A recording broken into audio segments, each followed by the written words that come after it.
Hello everyone, this is the finale for now of What If Naruto's mother was Tsunade Senju, and I hope you guys enjoy this video and to like, to subscribe, and check out the playlist, to see more comment down below. Now let's start the intro. They call me a god. They call me a god. They call me a god. Konoha. It was a calm and peaceful night in the village hidden in the leaves. It was now mid-autumn. The night had gotten much cooler now, but still held a trace of summer warmth which was slowly fading. Yet despite the seasonal change, the forest surrounding the village remained as lush and as green as it would when it was summer. This was thanks to the fact that the forest had been created by the Shodai Hokage, Senju Hashirama, whose powerful chakra, which created the forest, still remained within it, keeping them lush green year long. Hanging over the village, a full moon shone down on the village, which was the only thing illuminating Konoha as the majority of its inhabitants had gone to bed.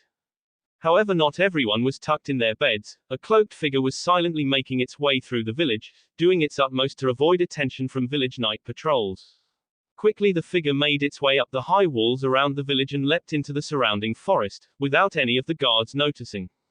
Once it was in the trees, the cloaked figure wasted no time in speeding through the forest, putting as much distance between it and the village as possible. After about half an hour of racing through the forest, the figure finally halted after hearing a bird-like whistle. Hiding behind the trunk of the tree it was standing on, the figure responded with its own bird-like whistle. For several seconds, that seemed to last for hours, the cloaked figure waited until it heard the whistle respond back. Letting out a sigh of relief, the cloaked figure replied with another whistle and stepped out from behind the tree trunk. Moments later, two more cloaked figures appeared out from a nearby tree, standing directly in front of the first cloaked person. "You're late," hissed the one of the other cloaked people in a low whisper. "You should have been hearing half an hour ago." "I couldn't help it," replied the first cloaked figure in the same low whisper. "If I'd left early it would have drawn attention on me, and the Anbu are already too close as it is." "Are you sure that they've caught on to you?" asked the other cloaked person. "I'm certain," nodded the first cloaked figure. "They haven't realized it was me yet, but it wouldn't be long until they did. They already suspect the bar and have questioned everyone at it twice now. I've also noticed a few patrons acting odd, staying until closing time, keeping to themselves and watching what everyone else was doing. My guess, undercover Anbu looking for me. And if they were onto me, it would only be a matter of time until they found the rest of you." "Damn it," cursed one of the others. 2 years of work down the drain. How the hell did they catch on to us? "It must have been after that debacle at the Am border with the Senju heir," answered the partner of the second cloaked person. "Konoha probably figured that they had a leak. Fuck," cursed the second Iwa spy, a little more loudly this time. "If only those idiots hadn't screwed up, none of this would have happened." "It doesn't matter anymore," his partner replied. "What matters now is us getting back home as quickly as possible." "Where are the others?" the first spy asked, only now realizing that there was no sign of the rest of their team, to which the second cloaked figure responded. "They never showed up, which means you were probably right about Konoha being onto us, and if they aren't here by now, they're either captured or dead. That means we need to get out of here. Now, stated his partner. Nodding in agreement, the other two figures prepared to move, but before they could, several kunai suddenly came out of one of trees and flew straight for them. "Move!" shouted the leader of the group as he and his comrades scattered. But as they jumped away, a new hail of kunai flew out of another treetop and hit the second cloaked figure's partner in the back, causing him to fall to the ground dead. Landing on a large tree branch, the two remaining cloaked figures stood back to one another, watching for any possible new attacks, which came in the form of two more kunai barrages. Upon seeing the kunai, the two spies each took their own kunai hidden underneath their cloaks and used them to deflect the projectiles. But as soon as they had deflects all the kunai, they came under assault again when two masked shinobi appeared above them and attempted to stab them both in the head with their tanto swords. Acting quickly, the two spies separated and dropped several flash bombs and exploded. With their attackers temporarily blinded, the two Iwa spies quickly jumped off the tree branch and began to race across the ground, hoping to get away as quickly as possible from their attackers. Glancing back, the two Iwa spies could see that their attackers had already recovered from the flash bombs and were in hot pursuit of them. When they saw who they were dealing with, the first spy cursed and said, "Shit. Konoha's Anbu, where did they come from?" They must have followed you here, growled the other spy angrily. Or they could have followed you and waited until they could get all of us, the first spy countered. Not appreciating having her stealth and counterintelligence skills questioned, especially since she was the one who had first realized that Konoha was onto them. It doesn't matter who they followed, we need to get out Konoha territory. If we can make it to the Kuni, hot spring country, border, we can make our way back to Iwa from there. However, before the two spies could get much further, several kunai flew past them and stabbed ground in front of them. The two spies quickly stopped when they noticed the exploding notes tied to projectiles, which exploded after hitting the ground, blowing both of them back. Recovering from the explosion, the Iwa spies immediately tried to run, but found their path blocked by the two Anbu who redrew their tanto. Drawing their own weapons, a battle of swords and kunai soon erupted between the two teams. As the battle drew on, the leader of the Iwa spy team got the upper hand over one of the Anbu as he knocked the Anbu's sword out of his hand. Jumping back, the Anbu pulled off its gloves, revealing his purple hands. Seeing that he had the advantage, the spy charged the Anbu and attempted to stab him in the chest with his kunai. However, the Anbu sidestepped the attack, where the spy stabbed his right hand instead, which allowed the Anbu to grab hold of the man's arm and punch him in the stomach. With a painful grunt, the Iwa shinobi immediately moved back and glared angrily at the masked shinobi. But before he could re-engage, the Iwa spy felt a sharp tense pain coming from his arm, from where the Konoha Anbu had punched him. Pulling his sleeve up, the Iwa spy could see his arm quickly turning purple, along with his stomach, and was spreading quickly throughout his body. What sort of jutsu is this? Did he poison me when he touched me? Give up, said the Anbu suddenly, who judging by his muffled voice and size was quite young, and was mostly likely in his mid to late teens. It's pointless to resist, at the rate it is spreading you'll be dead within a minute, but if you surrender I'll cancel my jutsu. Grinding his teeth in anger and from the pain, the Iwa spy knew surrender was not an option for him. All that waited for him was torture and interrogation from Konoha intelligence unit. Still, the spy had enough resolve to not go down quietly or alone. If I'm going down, I'm taking this bastard with me. Fighting back the pain, the Iwa spy opened up his cloak, revealing several dozen exploding notes lining the inside of his cloak, and activated the notes before charging.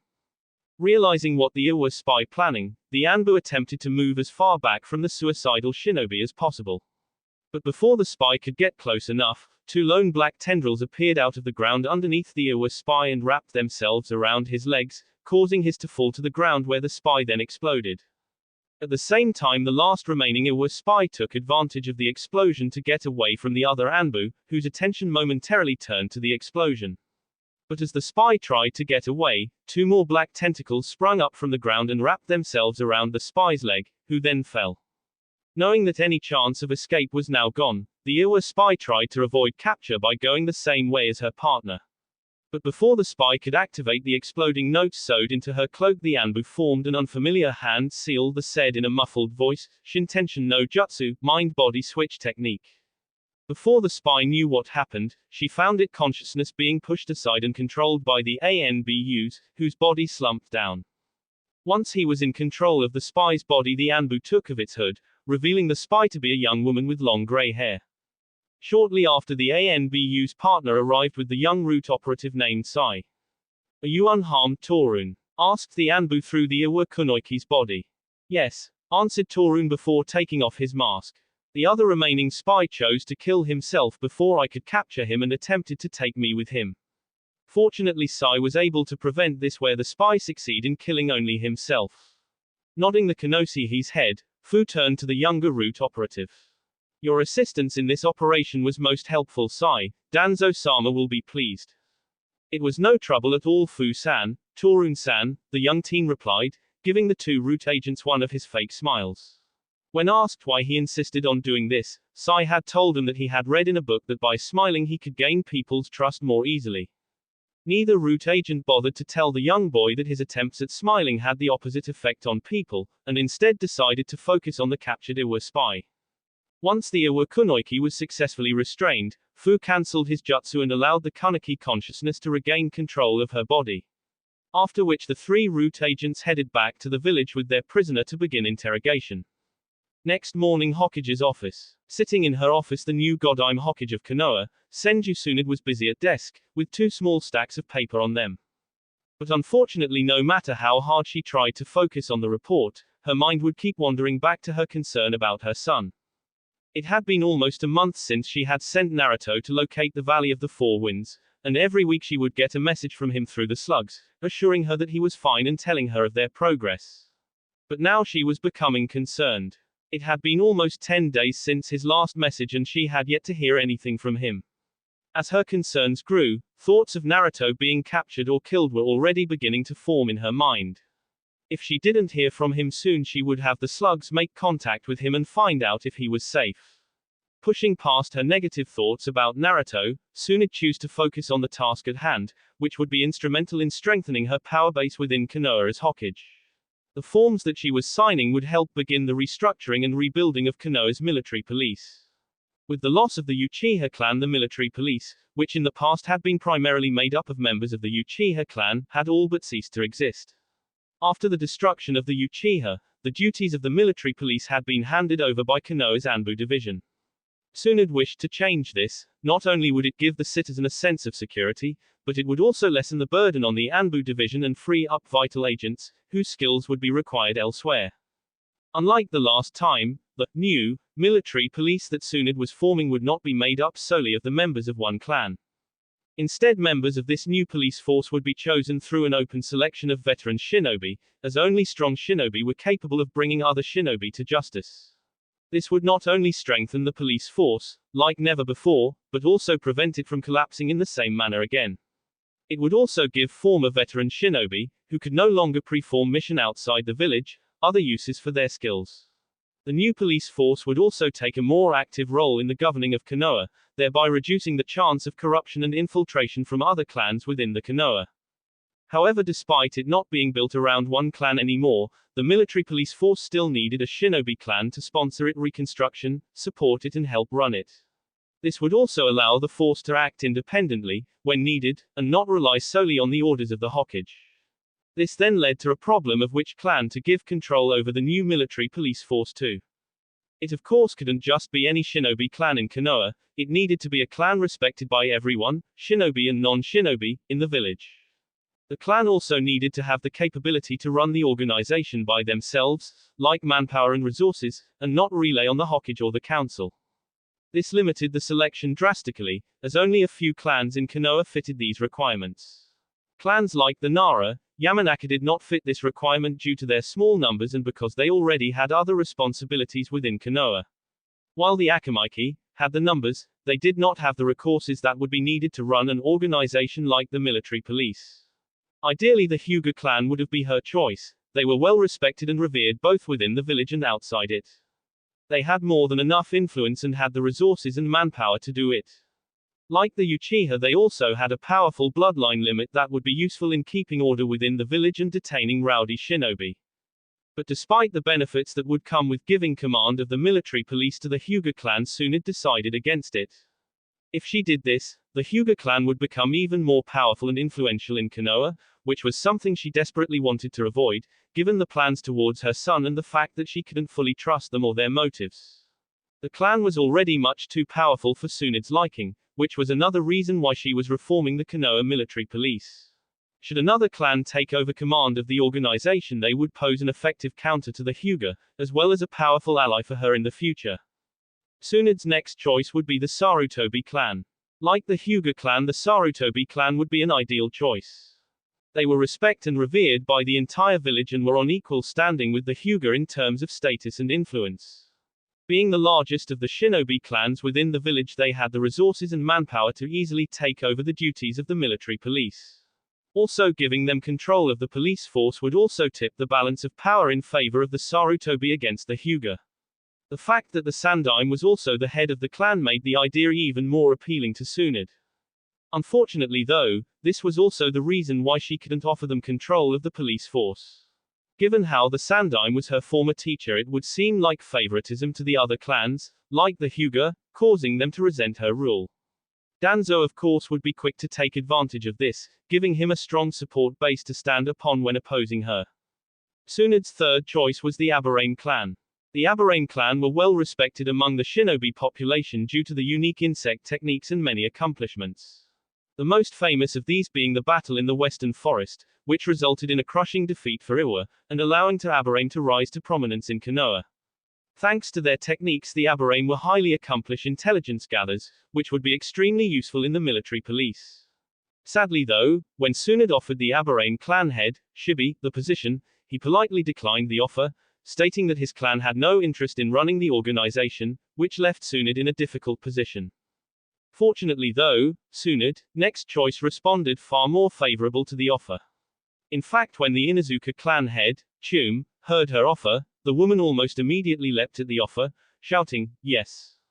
Though not as famed or as revered as other clans like the Sarutobi or the Hyuga clans, the Inuzuka clan was still a well-respected clan in Konoha. Still, however, when compared to many other clans, the Inuzuka clan had little to boast about. They had no powerful bloodline limits like the Hyuga and the Uchiha clans, they produced no famed or legendary shinobi like the Senju and the Sarutobi clans, and they held no great important positions like the Aberrane, Nara and Yamanaka clans. But taking control of the Konoha military police force would change all that, allowing for the Inuzuka clan's reputation and influence to soar within the village. After Tsume accepted her offer, Tsunade began the paperwork that would hand control of the police force over to the Inuzuka clan. Being the third largest clan in Konoha, second only to the Sarutobi and the Hyuga, the Inuzuka clan could easily run the police force by themselves until she set up the selection process that would allow other veteran shinobi to join the force.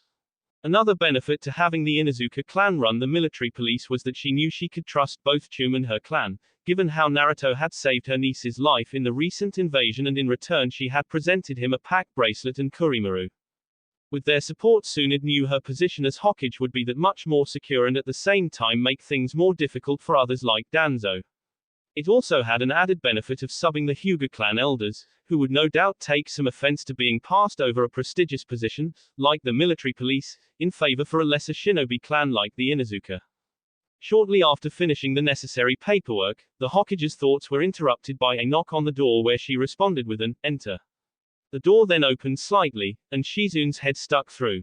"Pardon Hokage-sama, but Danzo-san is here stating that he has information on the matter you discussed with earlier." Nodding, the female Hokage signaled his former student to let the man in, who then sat down on one of the seats in front of Tsunade. "You have information on the spy in the mission department?" Nodding, the old shinobi replied, "Yes, the one responsible for the leak is a shinobi clerk by the name of Nudo Hito, who was an unknowing accomplice in the whole affair." Explain. It would seem that Hito frequented a local bar called the Weeping Tree, and was rather friendly with a female barmaid there, going by the name Hari. "She was the spy?" asked Sund, to which Danzo acknowledged with another nod. Yes, she seemingly used the friendly relationship she had built with Hito-san, getting him drunk and pretending to be interested in him, so that he would tell her what she wanted. Tsunade sighed after hearing this. Whether they be shinobi, samurai, civilian or royal, nearly all men had the same weakness, drink and women. It was because of this that women, especially attractive women, tended to make better spies than men. All they would have to do was give a man enough attention, smile and laugh at their jokes, whether they be funny or not, act helpless, innocent, and maybe show a little cleavage, and the men would be putty in their hands. "Is she still at the bar?" Tsunade asked, already planning on sending her Anbu to monitor her in the hope of identifying any more spies, and then apprehending her later along with her conspirators. "No," replied Danzo, "she is already in custody." "What? Explain," demanded Tsunade. "During the course of my investigation I hired several locals to monitor the bar and the waitress in question.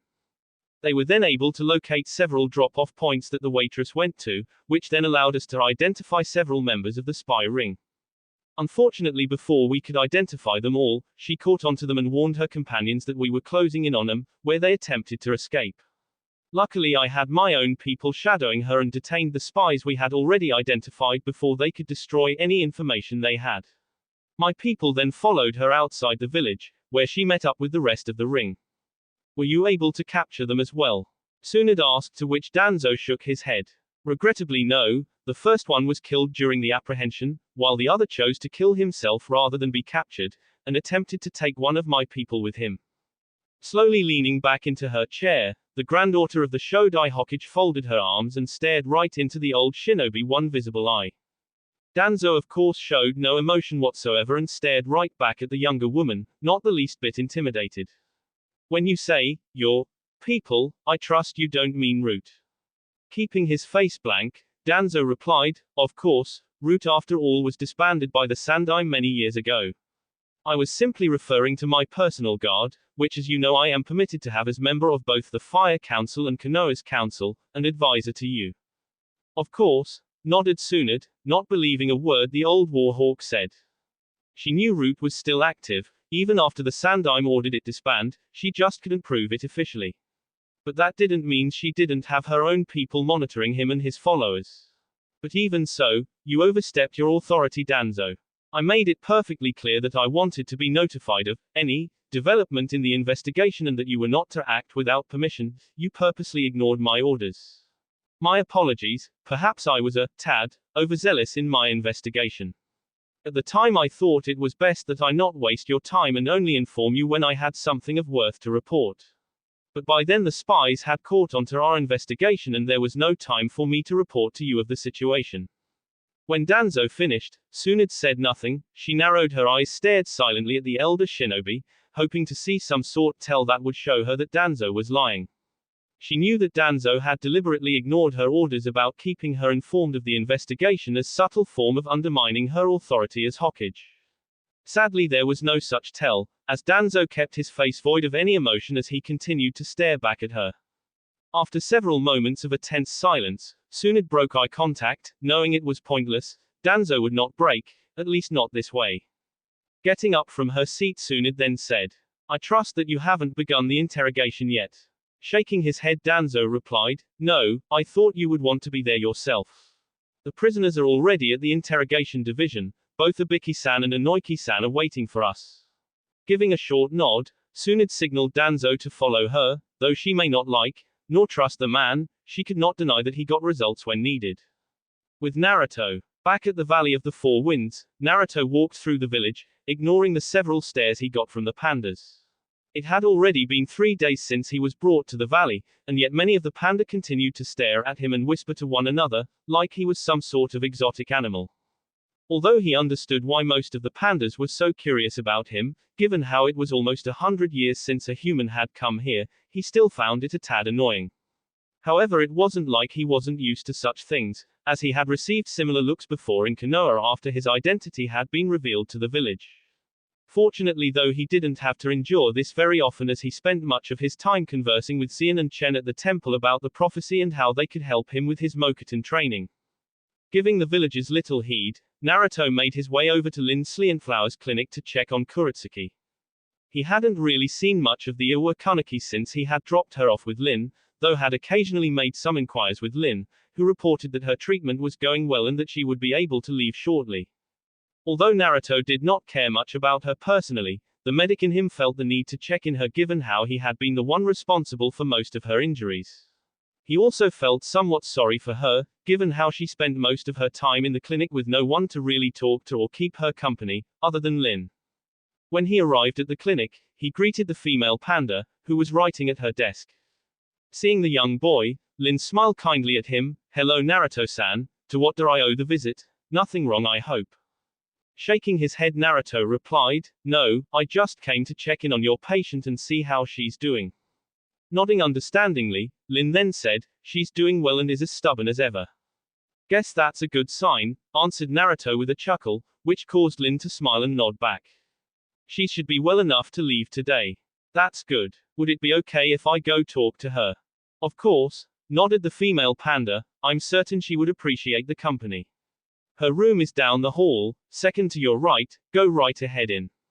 Somehow I doubt that, Naruto replied with another chuckle, knowing that Kuretsuki would not be the least bit pleased to see him again. But as Naruto walked past Lin's desk, waving his thanks, he failed to notice the small smirk that was slowly forming on Lin's face.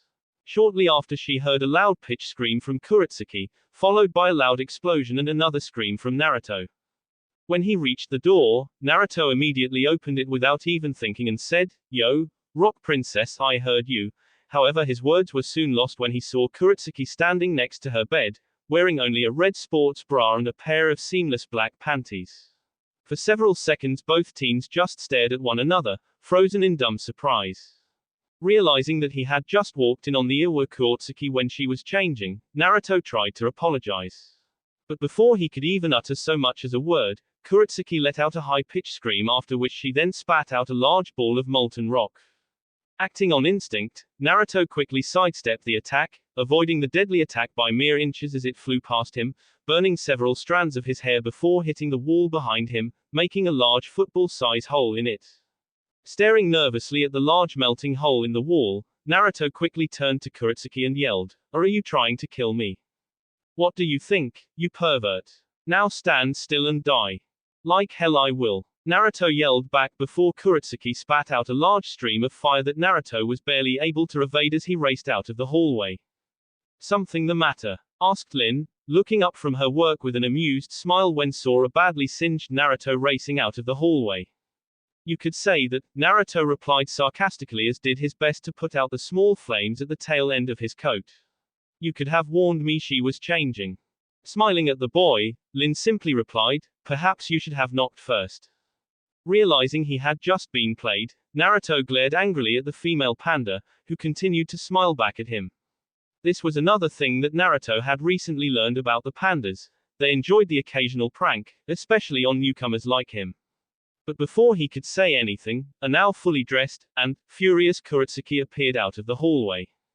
Deciding that retreat was the better course of action here, Naruto gave Lin one last glare and muttered, "I'll remember this," before racing out of the building with Kurotsuki hot on his heels, shouting out curses along with what she would do to him once she got her hands on him. Elsewhere in the valley, Chunaianpo and 5 other panda cubs were wandering through far end of the valley that was forbidden to all save members of the temple. "Guys, I really think we shouldn't be here," warned Chun as she followed her friends through the small forest. "Oh come on Chun, don't be such a chicken," said a young male panda cub as he urged his friends to follow him. "I'm not a chicken Jinto, but my dad said that this place is forbidden for a reason." Ignoring Chun's warning, Jinto urged the rest of his friends on, "Come on, there is something I want to show you." Slowly Chun and the other panda cubs followed their friend deeper into the forest and up a large ruined old stone steps where they found a large stone clearing on the top of a small hill. The clearing was covered in mostly broken branches and moss and surrounded by 8 large statues of 5 panda monks, each holding a staff in one hand and their other hand starched forward directed to the center of the clearing, as if they were holding something back, or in. "What is this place?" asked one cub as they examined the statues. "I don't know, I found it here a while exploring.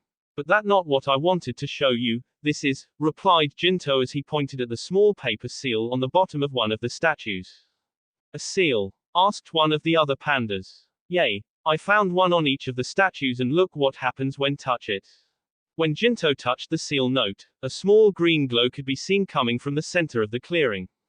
Moving toward the glow, the young cubs could see 5 small green stones embedded into the stone floor, forming a circle, and in the center was the kanji for lock carved into the floor. The stone must somehow be connected to the seal. "What happens when you touch all of them?" asked another young male cub wearing thick glasses. "I don't know, whenever I let go of the seal the stone stops glowing," Jinto answered, letting go of the seal, where the stone did indeed cease glowing. "That's why I brought all you guys here. I'm guessing that this is one of those special seals that sensei mentioned in class. You know, the one where the seal's tags are connect and that the only way to remove them is remove them at the exact same time. What do you think will happen when we release the seal?" asked a panda girl. "I don't know, maybe some kind of treasure. Or maybe some that should remain sealed," added Chun, who still thought that this was a bad idea. Ignoring Chun's warning, Jinto instructed the other where to go. Once everyone was in position, Jinto counted down, "Okay. 1. 2. 3. Now." As soon as Jinto shouted, "Now," all the other panda children pulled their respected seal tags off, causing all 5 stones to glow brighter than ever before. A large green seal then appeared, covering the entire clearing. "What's going on?" asked one of the other panda children, where Jinto's just shook his head, having no idea himself. Shorty have the center of the clearing began to open up, revealing a large black hole. Cautiously the children slowly made their way over to it, but just as they peered into the hole, a black mist-like substance suddenly erupted out and began to cover the entire forest. Moments later, dark booming voice roared, echoing across the forest. Free it LASTSSSS. After hearing the voice, the terrified panda cubs quickly ran out, clearing and down the stone steps as fast they could. Let me go, goddammit, yelled a furious Kuretsuki as she hung upside down from a large tree with her body wrapped up in wooden tentacles. When I get down from here, growled the girl as she glared at the person responsible for her predicament, who was standing on a tree branch right in front of her. The first time this happened was bad enough, but the second time, it was beyond humiliating. Sighing, Naruto listened to Kuretsuki's rants. After he had accidentally entered her room while she was changing, he fled the village in a desperate attempt to escape Kuretsuki's wrath, hoping to hide long enough for her to cool off. But unfortunately that failed, as she provided surprisingly resourceful when tracking him down. Naruto had considered defending himself as she continued to attack him, but he decided against it, believing it would only antagonize her further. He thought that by running away and avoiding all her attacks he would get her to wear herself out or lose interest in attacking him. But after having her constantly chase him around the valley for 2 hours, he'd finally had enough and used his Mokuton powers to capture her. Sighing again, Naruto then offered, "How about we call another truce? And I'll let you down. How about you let me down from here and I'll kick your privy ass?" "Well, that doesn't give me much incentive to let you go," Naruto replied as he folded his arms, showing his dislike at being called a pervert. "And for your information, I am not a pervert. How was I supposed to know that you were changing? Ever heard of a thing called knocking?" she retorted, causing Naruto to blush a little given how she had a point. However, before he could respond, the two suddenly heard what sounded like an explosion nearby. Turning to the direction of the explosion, they could see from the distance a large dark pillar coming from small forestry. "What was that?" asked Kuretsuki in surprise, temporarily forgetting her anger at Naruto and her current predicament. "I don't know," he replied, looking just as surprised and confused as she did. Deciding to investigate, Naruto formed a single-hand seal, causing the wooden tentacles holding the Iwakunoiki to let go, who unfortunately was not expecting this and landed flat on her back. "Oof. Hey, a little warning would be nice. Sorry, but no time, I'm going to check that out." After which Naruto took off in the direction. "Not without me you're not," shouted Kuretsuki as she picked herself up and took off after the Senju heir. After racing through the forest, the two young shinobi arrived in large open field and were making their way towards the dark pillar when they saw Chun and several other terrified panda children racing towards them. "Chun," Naruto called out as he made his way over to her and his friends. "What's wrong? Are you okay?" Grabbing his coat, the frightened panda shouted his name and clung onto his side tightly, as if her life depended on it, while her friends all huddled behind him and Kuretsuki, who looked just as confused as Naruto. "What's going on?" However, before Naruto could even respond, several dozen large shadow-like creatures appeared and began to swarm all over them. 1.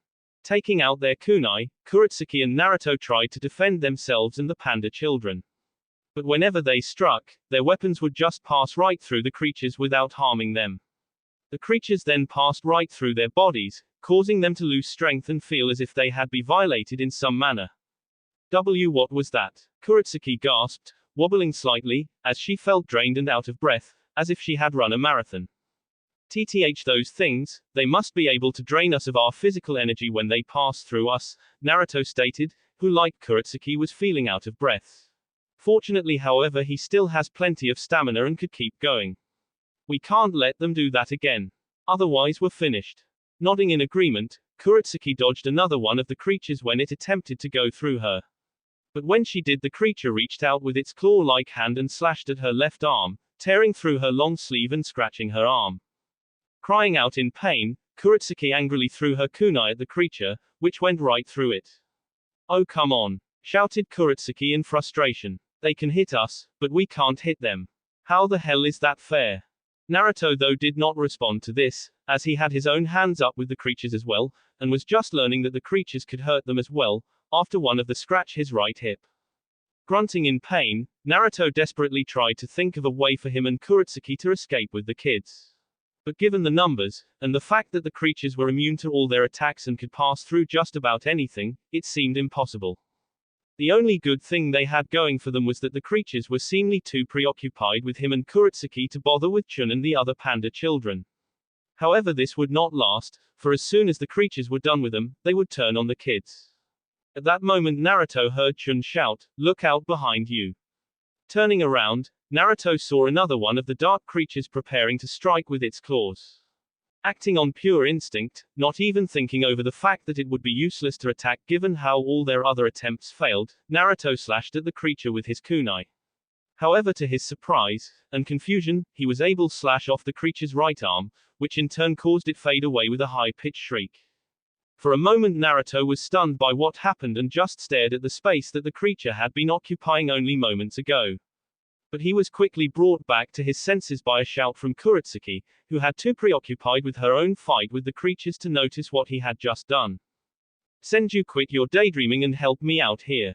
"Alright." Turning to help, Naruto began to slash at the creatures and threw several shuriken that he'd taken from his pouch, but like their earlier attempts, his attempts to destroy the creatures failed, as his attacks just passed right through the creatures without harming. Yet they continued slash at him and Kurotsuki, where they received several more cuts and scratching, which were becoming more and more numerous the longer the fight lasted. A few more even passed through their bodies, draining more of their physical energy. Goddammit, why the hell was I able to destroy one of them, but not the rest? There must be something I did differently. Naruto thought angrily. Remembering that moment, Naruto went over everything that happened, but couldn't figure out what he had done to allow him to destroy the first creature. At the same time, Naruto noticed another one of the dark creatures coming up behind Kurotsuki, who was too preoccupied with dodging several other creatures to notice it. Calling out to the girl, Naruto threw his kunai at the creature, without even thinking. Hearing Naruto's warning, Kurotsuki spun around just in time to see the creature as it was about to cut her down. But before it could, Naruto's kunai struck it in the side of the head, causing it dissipate with a loud angry shriek. Surprised, Kurotsuki quickly turned to Naruto, who looked surprised. "How did you do that?" Naruto, however, did not answer right away. After getting over his surprise, a look of realization appeared on his face, and muttered, "It's when they attack." "What? It's when they attack," he repeated, more to himself than Kurotsuki before look over to her. "Most of the time they remain intangible or out of phase, which is why we can't hit them. But when they are about to attack they need to make themselves solid, which makes them vulnerable to attack. You've to wait until the last moment to attack too soon and they'll just phase out. They also don't seem to be very durable, one good hit should destroy them." After explaining to Kurotsuki, Naruto silently cursed himself for being such an idiot and not realizing it sooner, since the answer had literally been staring him right in the face. "But how do we know when they're about to attack and not pass right through us like they have already?" "Watch their hands, when they are about to attack, they tend to extend their claws out." Nodding her thanks, Kurotsuki turned to face the nearest creature. Following Naruto's advice, Kurotsuki watched for the creature to bring out its clawed hands and then waited until the last second to sidestep its attack and then kicked in the back. And just as Naruto predicted, the creature let out a high-pitched shriek and dissipated. Although this did not make the fight any easier for them, it gave them a fighting chance. Falling into a defensive position, with their backs facing one another and the panda children huddled in between them, Naruto formed a single-hand seal and created a dozen shadow clones of himself, who then formed a defensive ring around them. Kurotsuki had also suggested they create an earth wall around them to give them a better defensive position. But Naruto dismissed the idea, stating that the walls would do no good as the creatures would pass right through them and would limit their own movement. Out in the open they could at least see the creatures coming and avoid them. For the next few minutes Naruto and his clones, along with Kurotsuki, battles against the creatures, while the panda children stayed as low as possible. Eventually the fight died down as the creatures' numbers began to dwindle to only a few, although it cost Naruto all his clones in doing so. With their numbers being severely reduced, the remaining creatures quickly fled. Believing they won, Naruto prepared to tell the others to run back to the village. But before he could even say anything, another large swarm of creatures appeared racing towards them, intending to overwhelm them with their numbers. As the swarm drew closer, Naruto and Kurotsuki told the children to run, while they performed their respected jutsu in the hope of halting or at least slowing down the swarm. However, before they could finish, a sudden blast of wind erupted from behind them, nearly blowing Naruto and the others off their feet, while at the same time scattering the creatures. Moments later, after the blast of wind died down, several dozen bolts of lightning flew over them, destroying the majority of the swarm. What few left quickly scattered and fled from whence they came. Turning to the direction of where the two attacks came, Naruto and the others saw Chen and another panda running towards them. Seeing her father, the tearful Chun raced over to him, where he then pulled his daughter into a strong hug. Thank the ancestors you're safe. Is anyone hurt? Shaking her head, Chun replied, no, Naruto-ni and the other lady protected us from the demons. Turning to the two teen, Chun thanked them both, to which the two just nodded, stating it was nothing. Can you tell us what happened? Asked the other panda rather seriously. Before Naruto could answer, Kuretsuki, rather rudely, replied. And who are you? In response, Chen answered for him, my apologizes, I had forgotten that none of you had met yet. Kuretsuki-san, Naruto-san, allow me to introduce you both to my younger brother Shan Ironpaw. Brother, allow me to introduce you to Konkurito Kuretsuki and Senju Naruto. A pleasure, nodded the other panda, though kept his gaze on Naruto a little longer than normal. So he is the one that Master believes to be Avalokitesvara, he doesn't look like much. Shan was of average height for a panda, being only slightly shorter than Chen, and was dressed in a similar manner as his brother, wearing a straw hat and loose-fitting blue robes, though his were a brighter shade of blue. In addition, Shan also wore a pair of metal gauntlets on each of his arms. 2. Now that the introductions are done, perhaps you can tell us what happened here. Shan asked, in though it felt more like a demand than actually question given his tone of voice, which was not something Naruto was not used to hearing from a panda, who were normally very friendly and polite when talking to others. Though given the situation he figured it was understandable. Honestly, I don't know, the Rock Princess and I saw this large pillar of dark energy coming from the forest over there. He then pointed in the direction where they saw the pillar. When we went to see what it was, we ran into the kids and were then attacked by those things. We saw the same pillar, which was why my brother and I came here to investigate, replied Chen. Perhaps then children can answer then, Shan suggested, giving Chun a rather stern-looking stare, ignoring the fact at how upset the girl was. However, before he could press her for any answers, Jinto stood forward and spoke. It's my fault, Chun tried to warn us, but I didn't listen and I convinced the others helped me and we released it. Jinto then on to explain what happened at the ruins and how after releasing whatever was inside, they fled the ruins and forest, where they then ran into Naruto and Kuretsuki. It Ankoku, we released Ankoku, now he's going to eat all our souls. Cried one of the panda children. 3. I don't my soul to be eaten, I want my mama. Wailed another child. Shan however did not seem to show much concern for the frightened children's, in fact he looked rather angry with them. What you've all done, was not only foolish, but dangerous as well, and now the whole valley may suffer for it. Brother enough, scolding the children does no good now, nor does upsetting them more than they already are, what done is done. We can see to their punishment later, for now we need to focus on getting back to the village and inform Master Xian of what has happened here. Understanding his brother's reasoning, though at the same time not entirely happy with his, Shan grunted. After which he then began to take some of the children into his arms, knowing that they would not be able to keep with them by themselves. Naruto and Kuretsuki also helped by taking a few more of the children into their arms. While those left were carried by a few clones that Naruto had made. After which the group then took off at top speed towards the village. It didn't take the group long to reach the village, and upon arriving they saw that the entire village was in a flurry of panic after sensing the dark energy that was released and seeing the dark pillar in the distance. Many of the villagers were asking what was happening, while others took the terrified children into their arms and raced back into their homes. Chen of course tried to reassure his people that everything would be fine, but did little to calm the other pandas down, especially since he himself did not believe his own words. Once all the children were safely home with their parents, the four headed for the temple to speak with Master Xian on what was happening. When they arrived, like the village, the temple was in a flurry of excitement with monks and guards running around everywhere. However, while the villagers were running around and panicking, demanding answers from anyone that may know something, the monks and guards seemed to running with a purpose, preparing seals, gathering food, weapons and anything else they may need, as if preparing for battle. But despite their professionalism and their attempts to stay focused on the duties, both Naruto and Kuretsuki could see that they were just as frightened as the villagers were. At the temple head's chamber, the guards let them in without having to wait.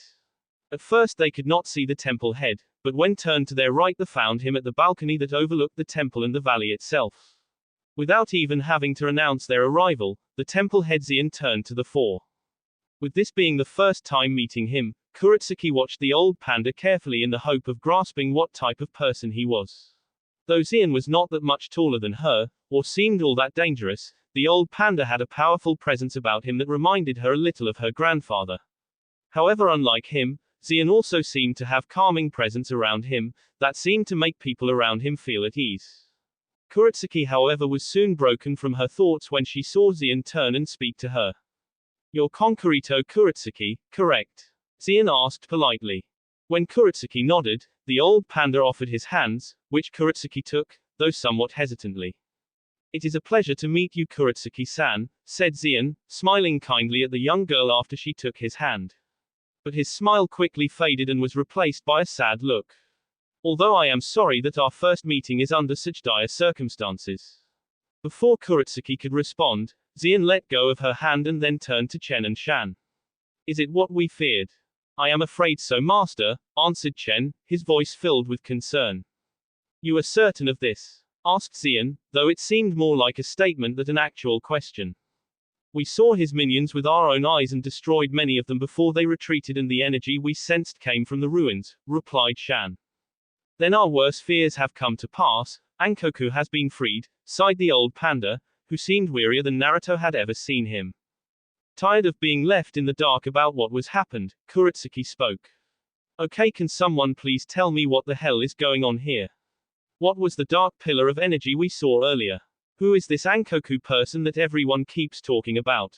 And what were those things that attacked us earlier? I'd like to know that too," joined Naruto, though Kuretsuki had been a little more blunt than he would have been. He shared her frustration in not knowing what was happen, as neither Chen nor Shan had been willing to share on the way to the temple, and the children had been too emotional to answer them either.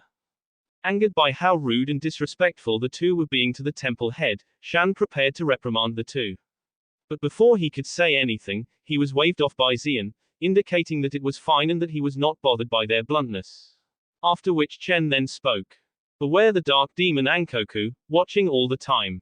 Who lives in his shadowy lair, waiting for night to come. He watches you in your home, behind every tree and stone. He watches you in your bed, in the darkest corner of your room. So be good and do not misbehave, or he'll send a shade for your soul."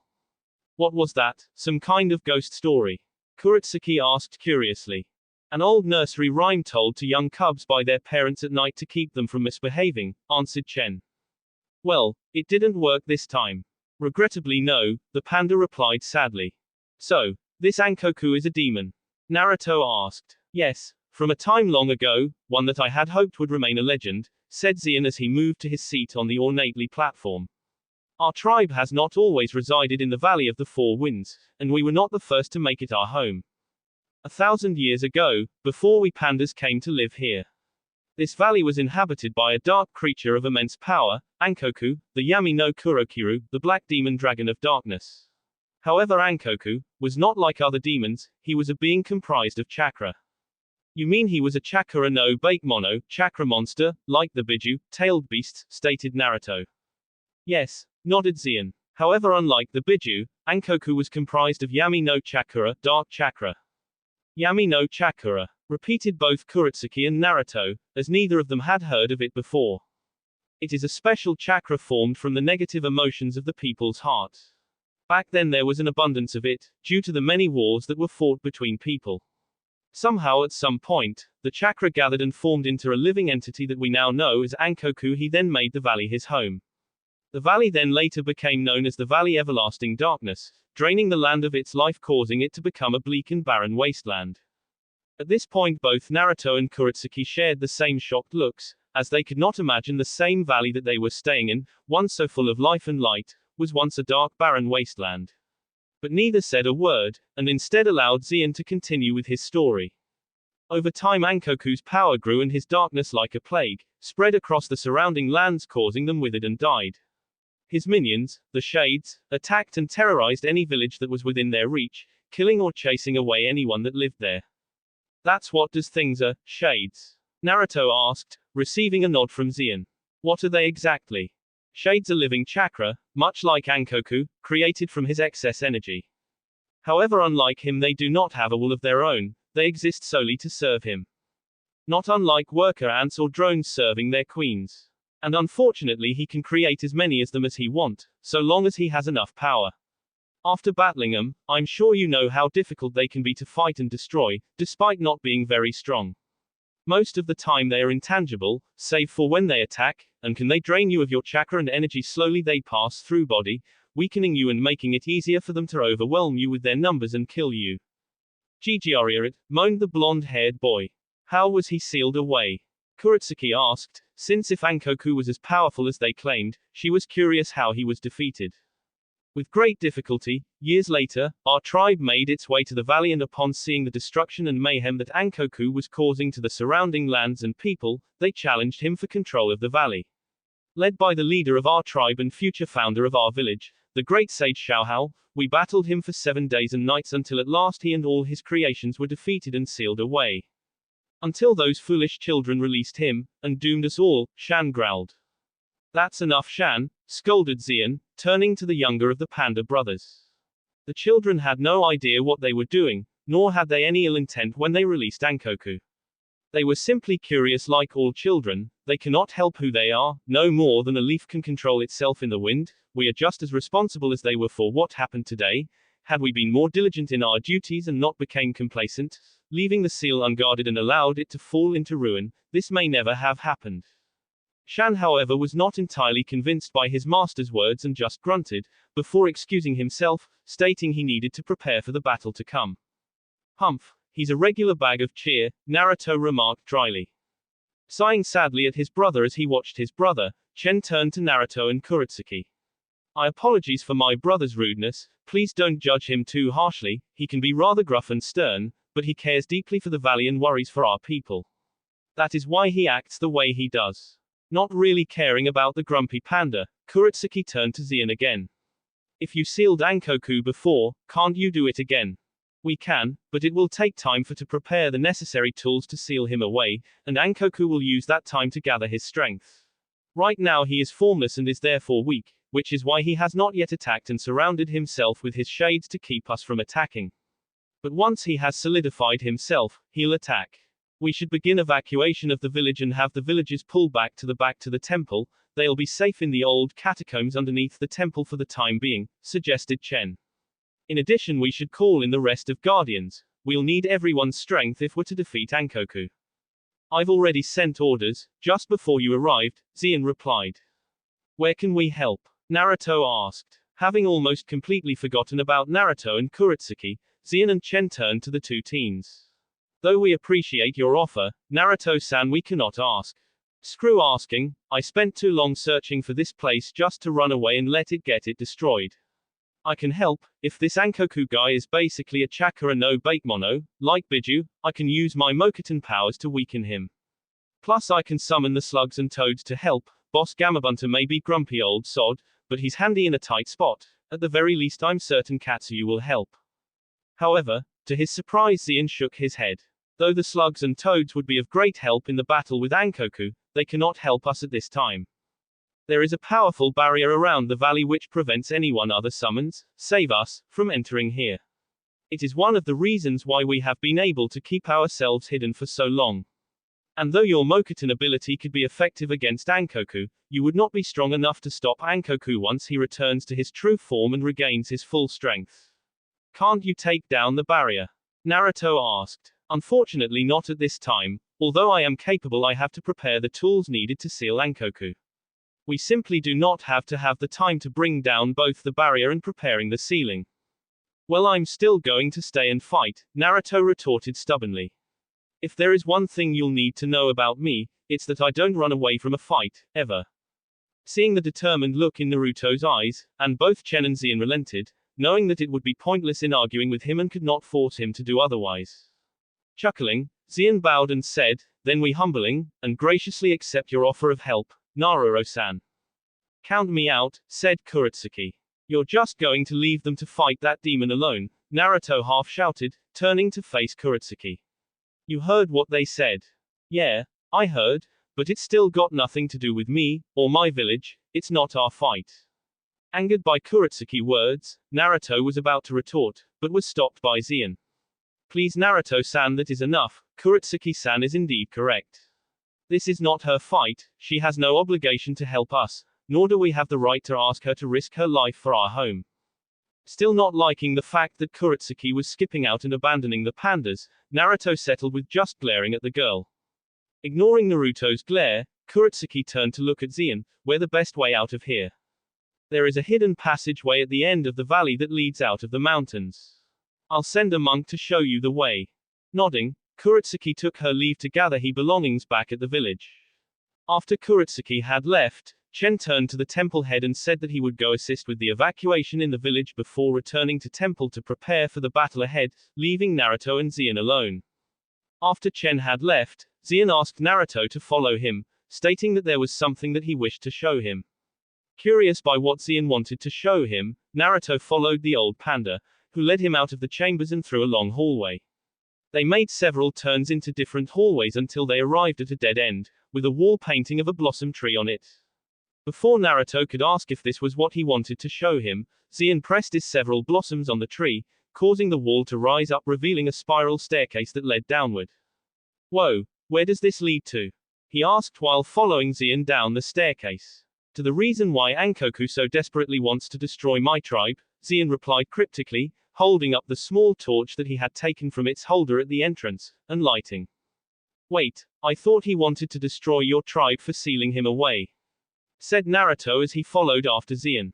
Though that may be true, it is only part of the reason why, the old panda answered, saying no more on the matter, despite Naruto's questioning. After traveling down the dark staircase, they arrived at the entrance of a long dark tunnel and entered it. For about 20 minutes the two made their way through the tunnel in the pitch black, with no other light than the one given from Zien's torch. Eventually they came to a stop at a large stone door, with several unusual carvings on it. Placing his hands on the door, Zien closed his eyes, after which a large blue glowing seal appeared, one more complex than any Naruto had seen during his lessons with Kushina or Jiraiya. Seconds later the seal faded away and the door slowly split opened, revealing large underground chamber that emanated a dark purple glow around it. In the center of the chamber was a large hole that encompassed most of the chamber, save for a narrow pathway that led to a platform and pedestal in the center of the hole. Seeing Zien signaling him on, Naruto made his way across the pathway. Halfway across he looked down the hole and saw that the glow did not emanate from the chamber, but below it. At first Naruto thought it to be some kind of strange illuminating water, but quickly realized that what he was seeing was not illuminating water, but chakra, massive amounts of pure chakra gathered together in one place, explaining why he was able to see it. Chakra! Naruto shouted in shock, still not believing what he was seeing. Actually no, but you're not far off, what you're seeing is Shizen Energy, natural energy, corrected Zien. But how? Asked Naruto, still not understanding how so much natural energy can be in one place. Tell Naruto, have you ever heard of Nihon Kuroshakai, ley lines? When Naruto shook his head, Zien continued with his explanation. They are like rivers of pure energy that run across the world, I suppose you could call them the Earth's chakra pathway system. However, instead of chakra, those pathways are filled with natural energy which spreads throughout the world, giving life to it. And like the chakra pathway system, the Earth has its own tenketsu, pressure points, allowing to one to control or interfere with the ley lines. These points can be found on places where two or more ley lines intersect with one another, and the greater number of ley lines, the greater its power and the effect.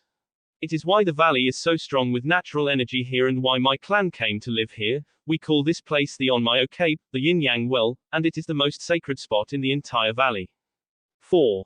Doesn't look much like a well to me, Naruto thought to himself, as he looked around the chamber. You should consider yourself fortunate, Naruto-san, you're the first person other than myself and the other guardians to enter the chamber in many years. Not even your great-grandfather Hashirama was told of it, continued Zien. Though I dare say he suspected the well's existence, he always had a way of sensing such things, and often commented on how unusually strong the valley was in natural energy. If this place is so sacred, why are you even showing me it? Is it because of the prophecy? Naruto asked Zien. In part yes, he nodded. But, it also because I believe you've the right to know what you are fighting for, and why this battle is so important. This temple was built on what was once Ankoku's lair, and it was from here that he was able to control the ley lines, spreading his darkness to other lands, and increasing his own power at the same time. It is why he made the valley his home. Like my ancestors, he somehow sensed how powerful this place was. And how many ley lines intersect here. 5. Which means the destruction he would wrought would be unimaginable. At the very least, a third of the continent would be devastated. If this place is so important, why didn't you tell Kuretsuki about it?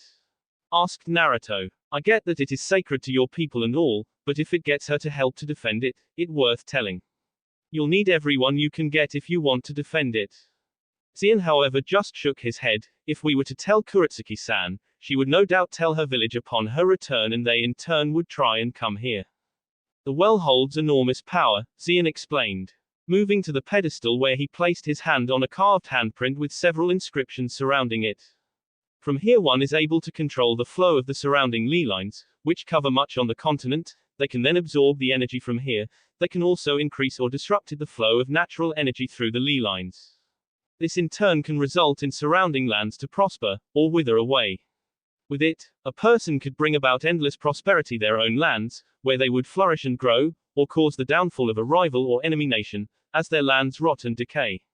Such power would be too tempting to resist to many nations, who would stop at nothing to claim it for themselves. My tribe is sworn to protect it and prevent it from falling into the wrong hands. When Zien finished, Naruto slowly nodded, now understanding why Zien was so reluctant to reveal its existence to anyone. If Iwa or anyone else were able to get their hands on this place, they could bring down Konoha and all of Hai no Kuni, Land of Fire, without having to lift so much as a finger. They could just sit back and watch it turn into a barren wasteland, while theirs flourishes. However, at the same time another thought entered his mind. And what's to stop me from telling my mother and family? We could just as easily do the same thing. That you could, nodded Zien before smiling. However, I believe I can trust you to keep our secret. As I said before, you have the same look in your eyes as Hashirama, honest eyes, and he was one of the most honest and most honorable men I knew. After hearing this, Naruto couldn't help but smile and feel honored at how Zien held him with the same level of trust that he held for his great-grandfather. Looking around at chamber, another thought occurred to him. You mentioned the Guardians a couple of times. Who are they exactly? The Guardians are a select group, or team if you will, of 5 individuals, one for each ley lines that cross here, sworn to protect both the valley and the well. So they must be pretty strong then.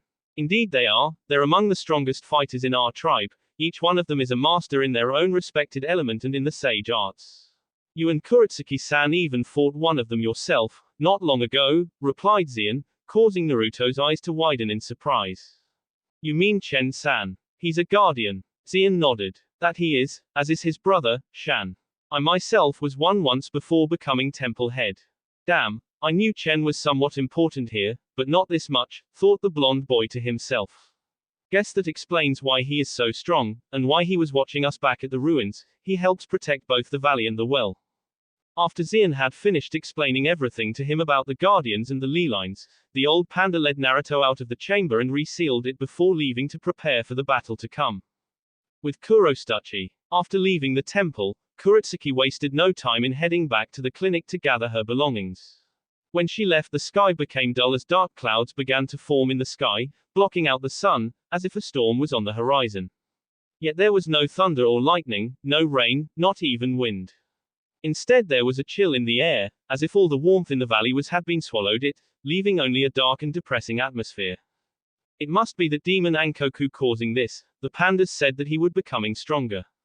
Looking around, Kuretsuki see the pandas running around. Most of the males and some of the women were carrying weapons and helping with the defensives, while others gathered their belongings and their families and headed for the temple. Making her way back to the temple, Kuretsuki heard a soft cry. Turning in the direction of the crying, she noticed a young panda girl alone hunched down against a wall, crying. Upon closer inspection of the child, Kuretsuki recognized the girl as one of panda cubs that she and Naruto had saved earlier. To be specific, it was Chen's daughter Chun. Seeing that all of the other older pandas were too preoccupied to notice the crying girl, Kuretsuki made her way over to her and kneeled next to her. Hey there, are you okay? Lost? Chen, however, did not reply. Instead she kept crying, refusing to look up at her. Not really sure what to do, Kuretsuki placed her hand gently on the girl's head and began to brush her fur in an attempt to calm the child down. Hey there, I know that this all must be really scary, but it's going to be alright. I'm hip, not scared. retorted Chun between sobs, while still keeping her face in her knees. Then why are you crying? Because, hip, it's all our fault, hip. Were the ones, hip, who released Ankoku, and now, hip, he going to destroy the valley and our village, hip, everything that is happening is my fault, hip, I knew going into the forest was a bad idea, hip.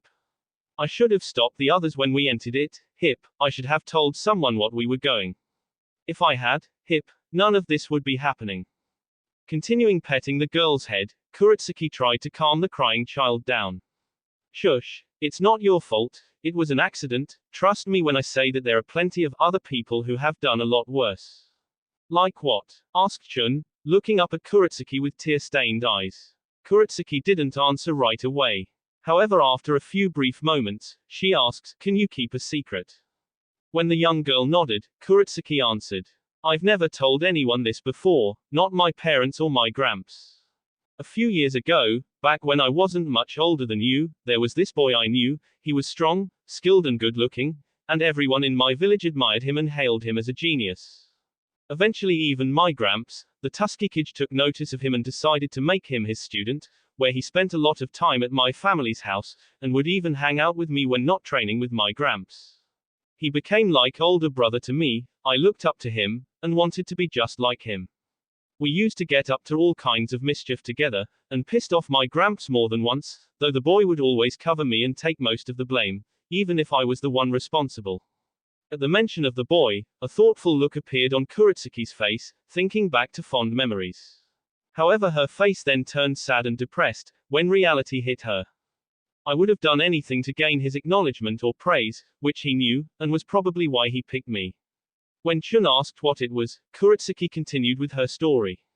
One day the boy asked me to help him with something, he asked me to get him a scroll from my gramps' private study.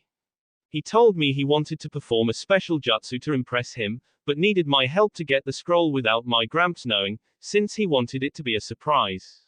And did you get the scroll? Asked Chun, where Kuretsuki nodded sadly. I did, I wanted to impress him more than anything else, not only because I idolized him, but also because I had this silly little girl crush on him. I wanted him to look at me more than some little kid that hung around him. What was in the scroll that you took? A forbidden jutsu, which he then used to destroy half my village. Before fleeing it, I of course told no one of the part one played in what happened, as I was too ashamed in what I had done to tell anyone. Because of my silly little crush, a lot of innocent people got hurt, including my gramps and my dad, so you see you're not the only one who has made big mistakes. If I hadn't let my crush get the better of me, my village wouldn't have been blown up with half of it left in ruins. But he tricked you, Chun argued. There was no way you could have known what he was going to do with it. Just like you couldn't know what was going to happen when you and your friends removed those seals, Kuretsuki replied, with a sad smile. We all make stupid mistakes, all we can do is learn from them and make sure we don't do it again. Seeing that Kuretsuki was right, Chun slowly nodded and rubbed away the last of her tears from her face. Shortly after, Kurochi helped the girl up, where they introduced each to one another, as if meeting for the first time. Once introduction were done, Kuretsuki suggested that they go find her mother, stating that she would probably be worried. The two did not have to search for long, as they soon found Chun's mother, who had been frantically scouring the village for Chun. Upon seeing the two girls, the mother panda wasted no time in enveloping her daughter into a strong hug before giving her a stern scolding for making her worry. After which the mother then pulled Kuretsuki into her own hug, and thanked her for bringing back her daughter. When Chun's mother, who introduced herself as Shu Ironpaw, finally let go of her, Kuretsuki noticed Shu belongings, which she had dropped on the street upon her daughter's safe return, and offered to help her carry them to the temple. Shu at first tried to refuse, stating that Kuretsuki had done enough for them. But the Iwa Kunoiki would hear of none of it and began pick up some of the things from the street, before making her way to the temple with Chun and her mother. Upon arriving at the temple, Kuretsuki handed their belongings to a panda monk, who was heading to the catacombs. She then bid farewell to Chen and her mother, wishing them luck, before making her way to the temple kitchen, and loaded a sealing scroll with some food, that the cook had been kind enough to give her, knowing she would need it for her long journey home. After leaving the kitchen, Kuretsuki heard a familiar voice call out to her. So I guess what people say about Iwa shinobi is true. When the going gets tough, Iwa gets going. Turning to the direction of the voice, Kuretsuki looked up and saw Naruto sitting up on one of the temple's roofs, staring coldly at her. Angered by Naruto's words, the dark-haired girl told him to watch his month, while giving him a dark glare. Naruto, however, just scoffed at the glare as he stood up and jumped down from the building, landing right in front of the older girl. So you really intend on just leaving here, without even trying to help them? This time it was Kuretsuki's turn to scoff. This isn't my problem, and if you're smart, you'd leave with me too. I don't run away from a fight, especially when people are in need. Snapped Naruto. Then you're a fool. You heard what the old panda said, that thing is as powerful as Biju. Do you really think you stand a chance at beating that thing? It's not impossible, I've before done it, twice. Kuretsuki snorted at this. Don't be so full of yourself, you're strong Senju, I'll give you that much, but you forget I was there when you fought them. I saw your battle against the Kumo Jinchuriki at the Chunin exam. You were barely able to beat her, and she was only able to use a fraction of her Biju's power. And the only reason you defeated Tsunade's Jinchuriki was because of your two summons, which you can't call here because of the barrier around the valley. The pandas were barely able to beat that thing the last time. Even if they do beat him, you'll just end getting killed in the fight, especially if that thing is as powerful as they say. If we don't help the pandas to stop Ankoku, everyone will be in danger. Do you really think that he's just going to settle with destroying the pandas and taking back the valley? Once he is done here, he'll start moving on to other lands, just like he did in the past, and when he is at Iwa's gates, you're going wish you had stayed here and stopped him. If he does come, we'll deal with him, just as we've dealt with any enemy that had threatened us. Kuretsuki shot back before turning to walk away. But after only taking a few steps, Naruto shouted. And how many more people will have to die or be hurt before that happen? You may act like you don't care, Rock Princess. But I know that's not true. In fact, I think you do care what happens to pandas. And what makes you so sure? Kuretsuki asked after stopping and glancing back at Naruto. Back when we fought the Shades you could have made a break for it and ran, but you stayed and helped me defend the kids. And then at the village, one of the clones I sent to help in the village saw you comfort Chun when she's sitting alone in the street, and bring her to her mother and then help them with their belongings to the temple. If you didn't care about the pandas, why did you bother even helping them? I'm pretty good at judging people, and despite that arrogant, stubborn exterior of yours, I think deep down you're a pretty decent person. Scoffing again, Kuretsuki turned away from Naruto and began to walk away, but not before saying, think what you want Senju, but I'm out of here. If you want to stay here and get yourself killed, by all means go ahead, it saves me the trouble of killing you myself. After that she then headed off to meet with the monk who would guide her out of the valley. After his argument with Kuretsuki, Naruto headed to the village to help with the defensives, creating more clones of himself and positioning them in different parts of the village. Before long, however, a sudden strong gale-like wind blew through the village, nearly blowing Naruto, his clones and several panda off their feet. The wind was then followed by a monstrous roar, which echoed throughout the valley, filling all those who heard it with indescribable sense of dread and fear. However, the defenders quickly overcame their momentary lapse of fear and sprang into action, gathering their weapons and positioning themselves at different parts of the village. Shortly after, a thick dark fog began to make its way towards the village, but as the cloud drew closer, the defenders saw the fog was not a fog, but thousands of shades grouped together, moving as one. As the shades drew closer and closer, another, much larger form, sprung the horde. The creature was massive, easily the size of a small mountain. Its body was completely black and was long and scaly, like a snake, with two long clawed arms. Its jaw was massive, filled with hundreds or razor sharp them that could shred a man with ease. It had a long mane of spiky black hair with red highlight that stretched down its body to its tail. On its head were two spiked horns, like antlers, and bat-like ears framing its face. 5. This was the demon Ankoku, also known as the Yami no Kurokiru, the Black Dragon of Darkness. Upon his emergence, the horde of shade halted their advance, stopping just outside the village. Looking down at the village, with his glowing blue eyes, Ankoku opened his mouth, making it look like he was grinning at the idea of what he would do to the village and its inhabitants. It was then at this moment that Ankoku spoke, a loud malevolent voice. Pandas, long have I yearned for this day. Long have I waited, sealed within that accursed prison for the day that I would take my revenge. Now at last, my vengeance is at hand, I shall reclaim what your kind stole from me. I shall destroy all traces of you pandas from this place, and feast upon your burnt and broken corpses, and there is nothing that you can do to stop me. For I am darkness, I am death. Roaring out the last part, the dragon unleashed a powerful shockwave and killing intent, that blew many of the defenders back and shattered many of the nearby buildings. Most, however, were able to withstand the shockwave by channeling their chakra to their feet, though many were left shaken at the power of the demon, from just a single roar, and the sheer amount of killing intent he produced, as images of the various death flashed before their eyes. Doubt then began to form in their minds as they questioned their chances of beating such a creature by themselves, let alone surviving his wrath. Sensing their fear, Ankoku laughed darkly, enjoying the look terror on the defenders' faces. He, ye's be afraid, it will make devouring you all the more satisfying. But before he could anything further, a large boulder-sized piece of rubble was flung at him, hitting him in face. Though the attack was no more than a bee sting to the creature, it was still enough to annoy him, causing him to snarl angrily. Who dares? I do, shouted a voice. Looking down, on the village, Ankoku saw Naruto standing atop one of the buildings, glaring at him. A human. Who are you that would stand against me? Senju Naruto, the one who will kick your ass right out of this valley. Shouted Naruto. Finding Naruto remark amusing, Ankoku laughed. Ooh. How bold, or should I say foolish. Tell me, how do you plan to do that, boy? When the mere sight of me, and my power, can install such terror into these pitiful wretches.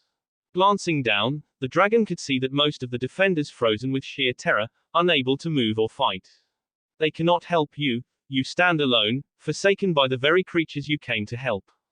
When Ankoku said this, a new voice shouted, You're wrong. He is not alone. It was in this moment that a small whirlwind of leaves sprung behind Naruto. When it died down, it revealed Chen and his brother Shan, along with 3 other pandas whom Naruto assumed were the other guardians. After seeing Naruto standing up to the demonic dragon and with the arrival of Chen and the other guardians, the defenders quickly took heart and readied themselves for battle. Staring coldly at the demon, Chen brought his bamboo staff forward and yelled, This valley no longer belongs to you, demon. Fall back in the black pit from which you crawled out from. At the same time, Shen and the other guardians readied themselves, along with Naruto and the other defenders. Angered by Chen's words, the dark dragon growled, Fools, your bodies will pave the way to reclaiming what is mine. This is my hour of Vengence. He then rose up to his full height, eclipsing the village his body and roared, Slaughter them all, leave none alive. Heading the master's orders, the army of shades surged forward. At the same time Chen shouted, Aattaack. As he and the other defenders charged forward and unleashed a volley of attacks on the servants of Ankoku.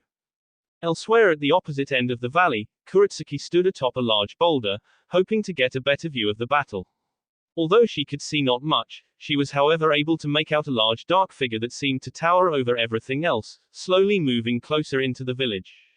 Kuretsuki did not need to wonder what, or who, the figure was, she knew it had to be the demon Ankoku. Given how he was moving further into the village, and towards the Jade Temple. It was obvious that the battle was not going well for the defenders. Watching the village burn brought painful memories back to her, memories of watching her own village being destroyed, buildings falling, hundreds of people killed or hurt, while she stood and watched in disbelief at the person responsible fly away on a large white bird. Shaking the memories away, the Iwa Kunoichi glanced over at the panda monk who was guiding her to the exit out of the valley as they drew closer to the end of the valley, and the first sounds of battle was heard. An uncomfortable feeling started to form in the pit of Kuretsuki's stomach, a feeling she had not felt since the day she watched her village being destroyed, guilt. Imagines of Chen, huddle with her mother and other pandas in the catacombs underneath the temple listening to the battles above, almost waiting to be buried alive by Ankoku, flooded her mind. After leaving the temple, Kuretsuki tried to ignore the feeling that what she was doing wrong, but as the sounds of battle got louder, the feeling only grew worse. At the same time, Kuretsuki remembered Naruto's words back at the temple. I don't run away from a fight, especially when people are in need. Once he is done here, he'll start moving on to other lands, just like he did in the past, and when he is at Iwa's gates, you're going wish you had stayed and stopped him here, and how many more people will have to die or be hurt before that happens. You may act like you don't care, Rock Princess. But I know that's not true. In fact, I think you do care what happens to pandas.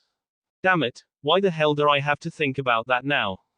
And why do I even care what he says? This isn't our fight, and if he had any sense he'd be leaving with me, instead of acting like some kind hero from a kid's book. Shortly after, Kuretsuki's attention turned away from her thoughts to the monk guiding her, who then pointed up at a steep cliffside nearby. The monk explained to what she needed to do. If you climb up there, you will find a small cave opening. Keep going straight until you come to a fork, take the first right, then another and finally a left. Follow these directions exactly, as it is quite easy to get lost in there, especially in the dark. If you follow my directions, you should find what looks like a dead end, but it's not, as there should be a small hole in the center. The doorway is hidden and can only be revealed by opening the lock with this key. The panda then handed Kuretsuki a small curious-looking silver key with a long barrel. Put this into the hole in the wall and turn it. It will open the door that will lead you to the other side of the mountain. Once out, you should find a pathway that leads down the mountain. It's narrow and rather rough, but I'm confident that it is nothing you cannot handle, and be able to get to the base of the mountain within a day or so. From there you should be able to find your own way home. Aren't you coming with me? The monk, however, shook his head. No, I will be returning to help in the battle. If you go, you'll die, with all the others. All things must die eventually, that is the way of the world. But, you can escape, you can leave. Kuretsuki argued. And where would I go? Countered the panda. If this was your home, would you be so willing to leave it along with everyone you know and love? When Kuretsuki did not reply, the monk continued. My people have lived here for over 1,000 years, we know of no other place, and have no one to take us in. If Ankoku should triumph here today, then it is only a matter of time before his darkness spreads throughout the land. Everything in this world has a beginning and an end. We pandas understand this better than most. If this is to be the end of our tribe, then so be it, I will met it, fighting alongside my kind, for there is greater reason to fight and die, than to defend one's home and family. Before Kuretsuki could make any sort of retort, the monk cut her off by telling her she could go, and wished her luck on her journey home. God damn it, is everyone in this valley fucking suicidal? Kuretsuki angrily asked herself, before turning to the direction of the cliffside. However, before leaving, she took another glance at the village, which was now burning brighter than ever from the flames. Shaking her head, the girl then began to head towards the cliffside, while muttering, idiots the lot of them. The air was thick with smoke and the sounds of battle, as the pandas fought desperately to defend their home from Ankoku and his shades. Holding on to one another for support, two wounded panda monks made their way through the burning streets in an attempt to get to safety, but were soon surrounded by several shades. However, before the shades could attack, the ground underneath the two pandas fell, who then found themselves standing in a small narrow sinkhole. At the same time, several kunai with exploding notes tied to them, fell from above and stabbed the ground before exploding, destroying the shades. Once the smoke from the explosion had left, the ground beneath the pandas rose up, where they then met Naruto, whom they realized had saved them. Thanking the blonde boy, the two allowed Naruto to examine and treat their more serious injuries, using his mystic palm technique. He then instructed them to head back to the temple to be treated fully. Thanking him again, the two pandas took off together, leaving Naruto alone in the ruined street. Turning in the direction of the battle, Naruto watched as the remaining pandas battled against Ankoku as his shades. Despite being vastly outnumbered, the pandas were able to hold their own against the demon dragon and the seemingly endless numbers of shades. However, as the battle dragged on, the pandas found themselves being slowly pushed back. From where he stood, Naruto watched as one of the guardians, a female panda, spit out a massive stream of intense flames that engulfed the demon dragon in a veritable sea of flames. However, despite the intensity and heat of the flames, they had little effect on Ankoku, who let out an almighty roar that created a massive shockwave that blasted the flames away and destroyed everything around him. Having enough of being on the sidelines, Naruto leapt onto one of the nearby buildings and raced to join the fight. Creating several shadow clones of himself, Naruto signaled several of his clones to create a giant earth wall and used his inhuman strength to shatter the wall, sending large chunks of debris speeding toward Ankoku, which then exploded upon contacted the black dragon, thanks to several explode notes that his clones stuck on when they created the earth wall. Annoyed by the attack, Ankoku turned to Naruto's direction, and let loose a powerful stream of blue fire. Before the flames could hit, one of the clones grabbed hold of Naruto and threw him out of the path of the flames, which destroyed all the clones and the building they were standing on in an instant, leaving only a large crater in its wake. Recovering from the attack, Naruto charged forward to engage the demon in close combat, hitting it with several enhanced punches and kicks. But due to the sheer size of Ankoku's form, Naruto's attacks did little to hurt him, despite the power behind his attacks. Instead, Ankoku swatted Naruto away with his clawed hand, as if he was nothing but irritating bug. Gah, this is crazy, just how powerful is that thing? Naruto asked himself, as he tried to lift him up. Staring at the creature, Naruto then began to wonder if this was what it was like for his father and the village, when the Kyuubi attacked. Feeling someone grabbing hold his left arm, Naruto turned to find a panda monk helping him up. Are you okay? Nodding that he was fine, Naruto was about to thank the monk, but stopped when he saw 3 more panda monks race past them toward Ankoku. Seeing the monks, the demon dragon brought up his tail and swung it like a whip, creating another shockwave. Seeing what was happening, the other panda tried to warn his comrades, but it was already too late by then. Acting fast, Naruto created a second clone of himself and had it create a large wall of earth in front of them, shielding them from the shockwave. Although the wall began to crack, it withstood the attack. At the same time, Naruto used his Mokuton skill to create several large wooden tentacles that sprung out of the ground, and had them grab hold of the other monks and pull them behind the wall as they flew by them, saving them from being completely blown away by the shockwave. After the shockwave had died down, Naruto retracted the wooden tentacles and lowered the panda, who gave their thanks for saving them. Turning to look at Ankoku, Naruto couldn't help but let out a growl of frustration. Fuck. What the hell does it take to hurt this guy? Attacking by ourselves will do little to hurt him, we must pull our strength together if we are to any chance against him. Spoke one monk. Agreeing with the plan, Naruto and the panda monks gathered their chakra and began to form hand seals together. When they finished, they spat out several long streams of water, which combined together to form into a giant spinning vortex of water, which crashed right into the dragon's head, causing him to roar out in pain and stumble back. Seeing the effect of their attack, Naruto and the other pandas cheered at their success at finally hurting the creature. However, their jubilation was short-lived, as Ankoku reared his head back, and roared furiously at the group that had hurt him. Insignificant worms. BBUURRNN. Inhaling deeply, Ankoku prepared to fire another one of his fire blasts, but was stopped when he was struck in the head by something, sending his head back sideways. Before he could even begin to wonder what had happened, the demon found himself being attacked by a small figure, that proceeded to hit him with a series of powerful blows to the head, knocking his head back and forth. Having enough of the attacks, Ankoku flung his head forward and pushed the figure back, who then landed on the rooftop of a nearby building, that had somehow remained standing thus far.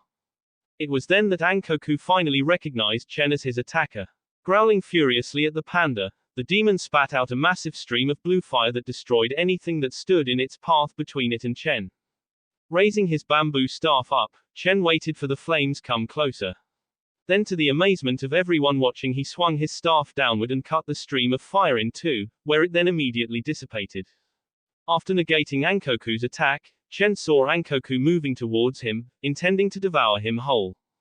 Chen, however, was ready, and once the dragon was close enough, he leapt forward and struck the demon with a powerful blow to the head with his staff, causing the demon to rear back his head in pain. Chen then followed up with another series of powerful staff strikes to the head, each one strong at the last.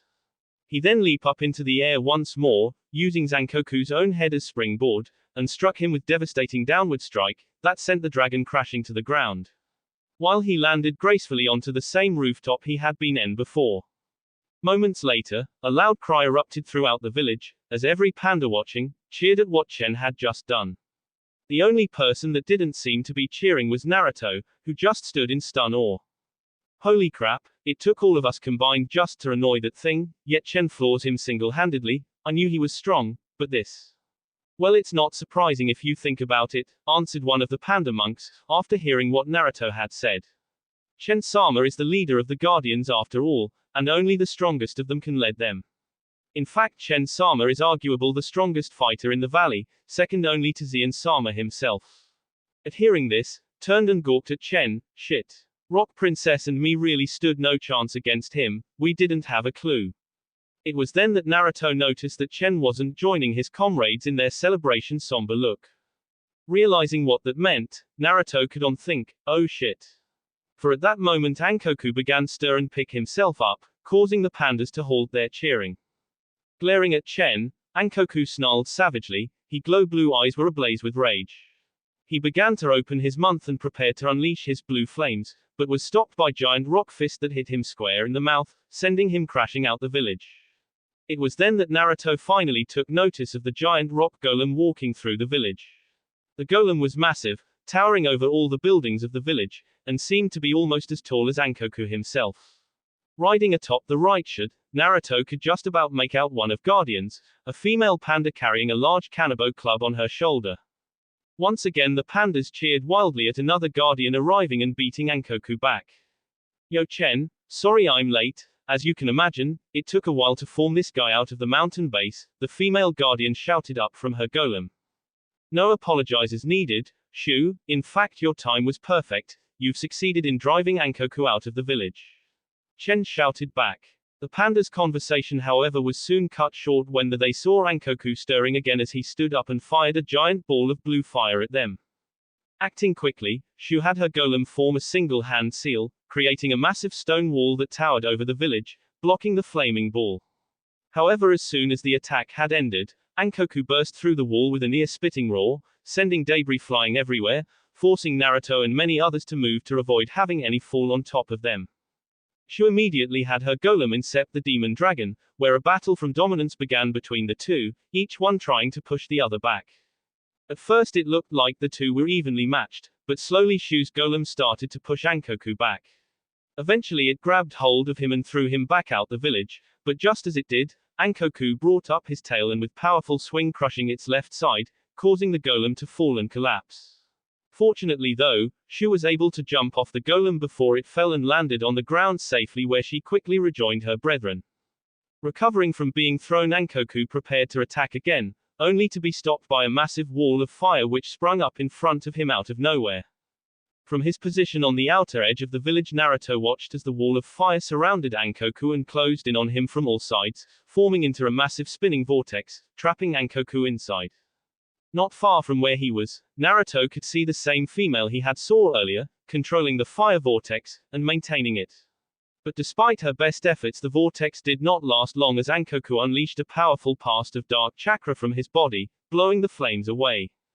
Struggling to hold the ground from shockwave that Ankoku created, Naruto and the pandas channeled their chakra to their feet, keeping them from being blown away.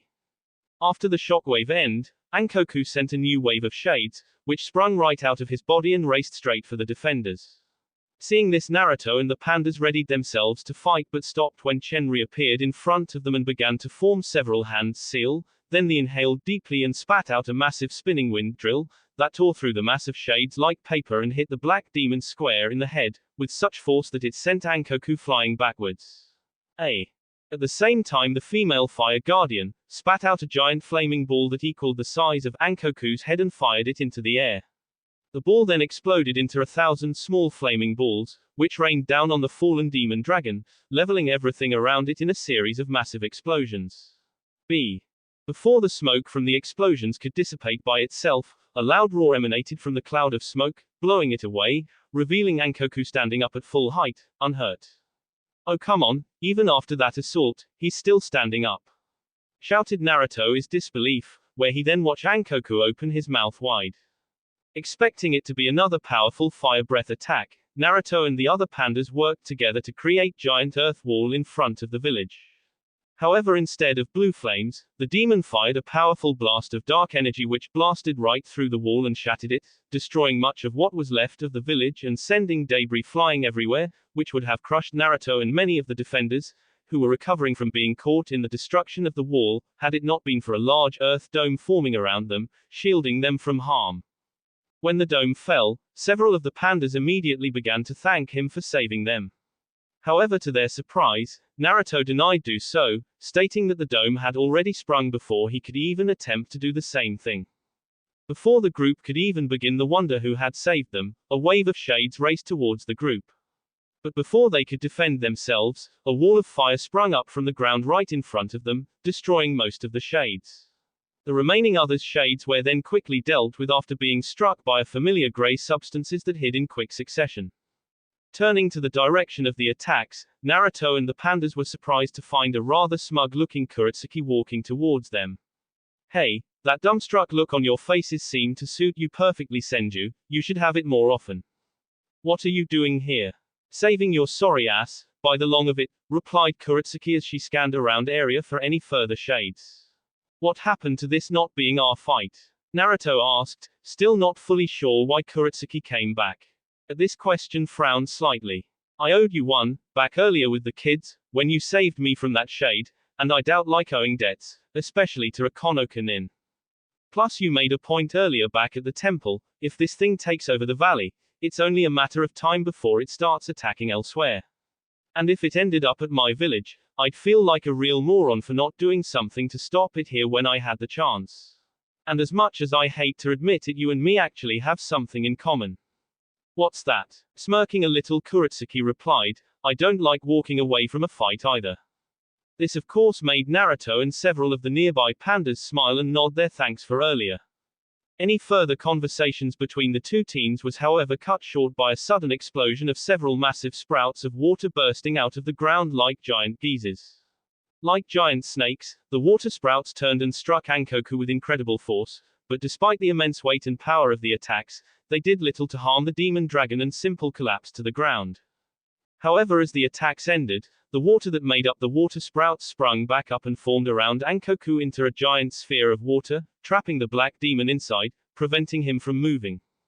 Moments later, Naruto and the others could hear the distant roar of thunder echoing throughout the valley, right before a bolt of lightning flashed across the sky and struck the giant water sphere, electrocuting the demon dragon inside. Looking up, Naruto and the others could see Shan hovering in the sky, forming hand seals, after which several more large bolts of lightning struck sphere with tremendous force. As he was being electrocuted inside the giant ball of water, Ankoku's roars of pain to be heard throughout the valley, causing many to cover their ears from the sheer loudness of the roar. Raising his hands above his head, Shan then began to form a giant ball of lightning. The ball then continued to grow until it was the size of a large house, after which Shan then flung the lightning ball at the water sphere. See. When the two balls collided, they exploded, covering much of the surrounding area in a thick electrified mist, blocking everyone's view of Ankoku. Fearing that Ankoku may spring out of the mist at any moment, nobody dared move, and kept the guard up, ready to respond at a slightest sign of danger. The air filled with electricity from the previous attack, causing the hairs on everyone's body to stand up on edge. Eventually the mist slowly began to fade, until finally it revealed Ankoku lying in the middle of a large crater, unmoving, with his eyes closed. Seeing the demon dragon lying motionless in the crater, nobody dared move and just stared at the seemingly unconscious demon. But after several very intense minutes, without the slightest sign of aggression, one panda spoke up. Is he dead? Maybe he's unconscious, said another panda. He could be badly hurt, you saw that last attack, no way he didn't take any damage. Spoke a different panda. Still, he's not moving, replied the first panda. After which excited murmurs began to spread throughout the defender. Many even began to shout out that they had defeated Ankoku, causing excited cheers among the group.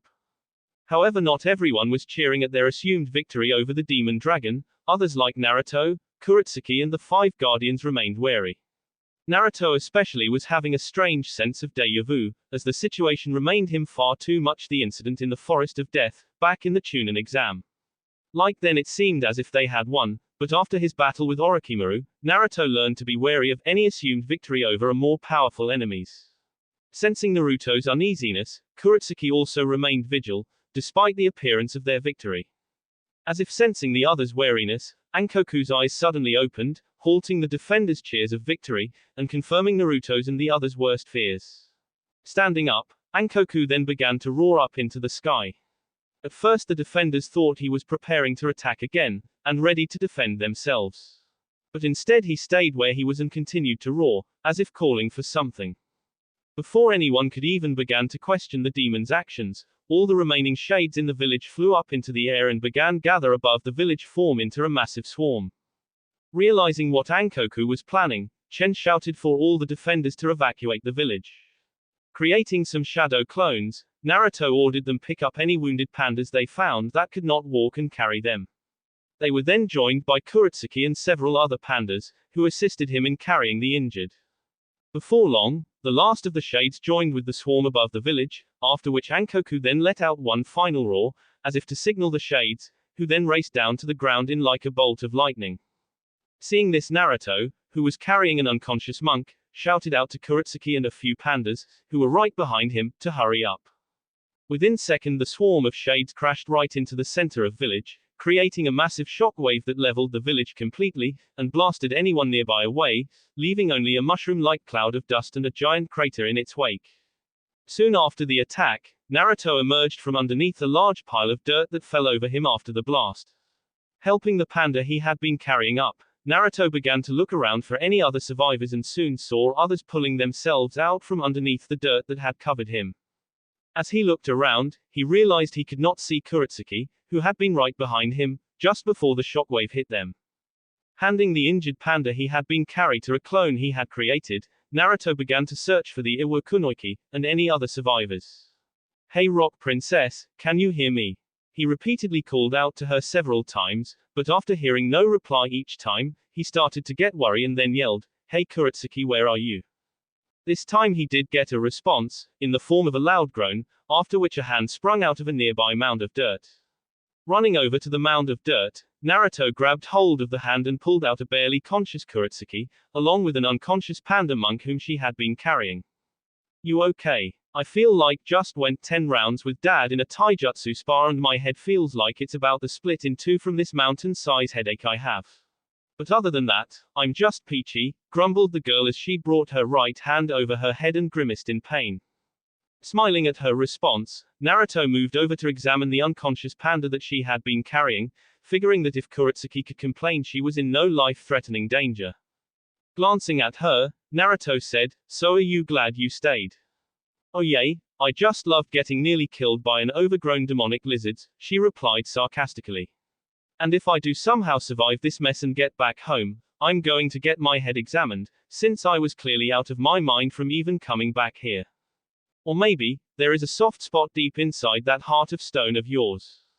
Maybe I was right about you actually caring what happens to the pandas.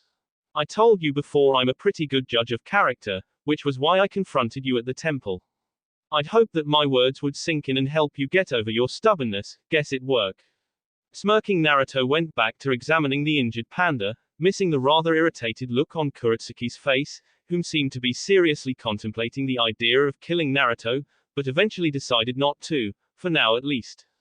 While examining the unconscious panda, Naruto then heard Kurotsuki ask, "Why isn't he attacking?"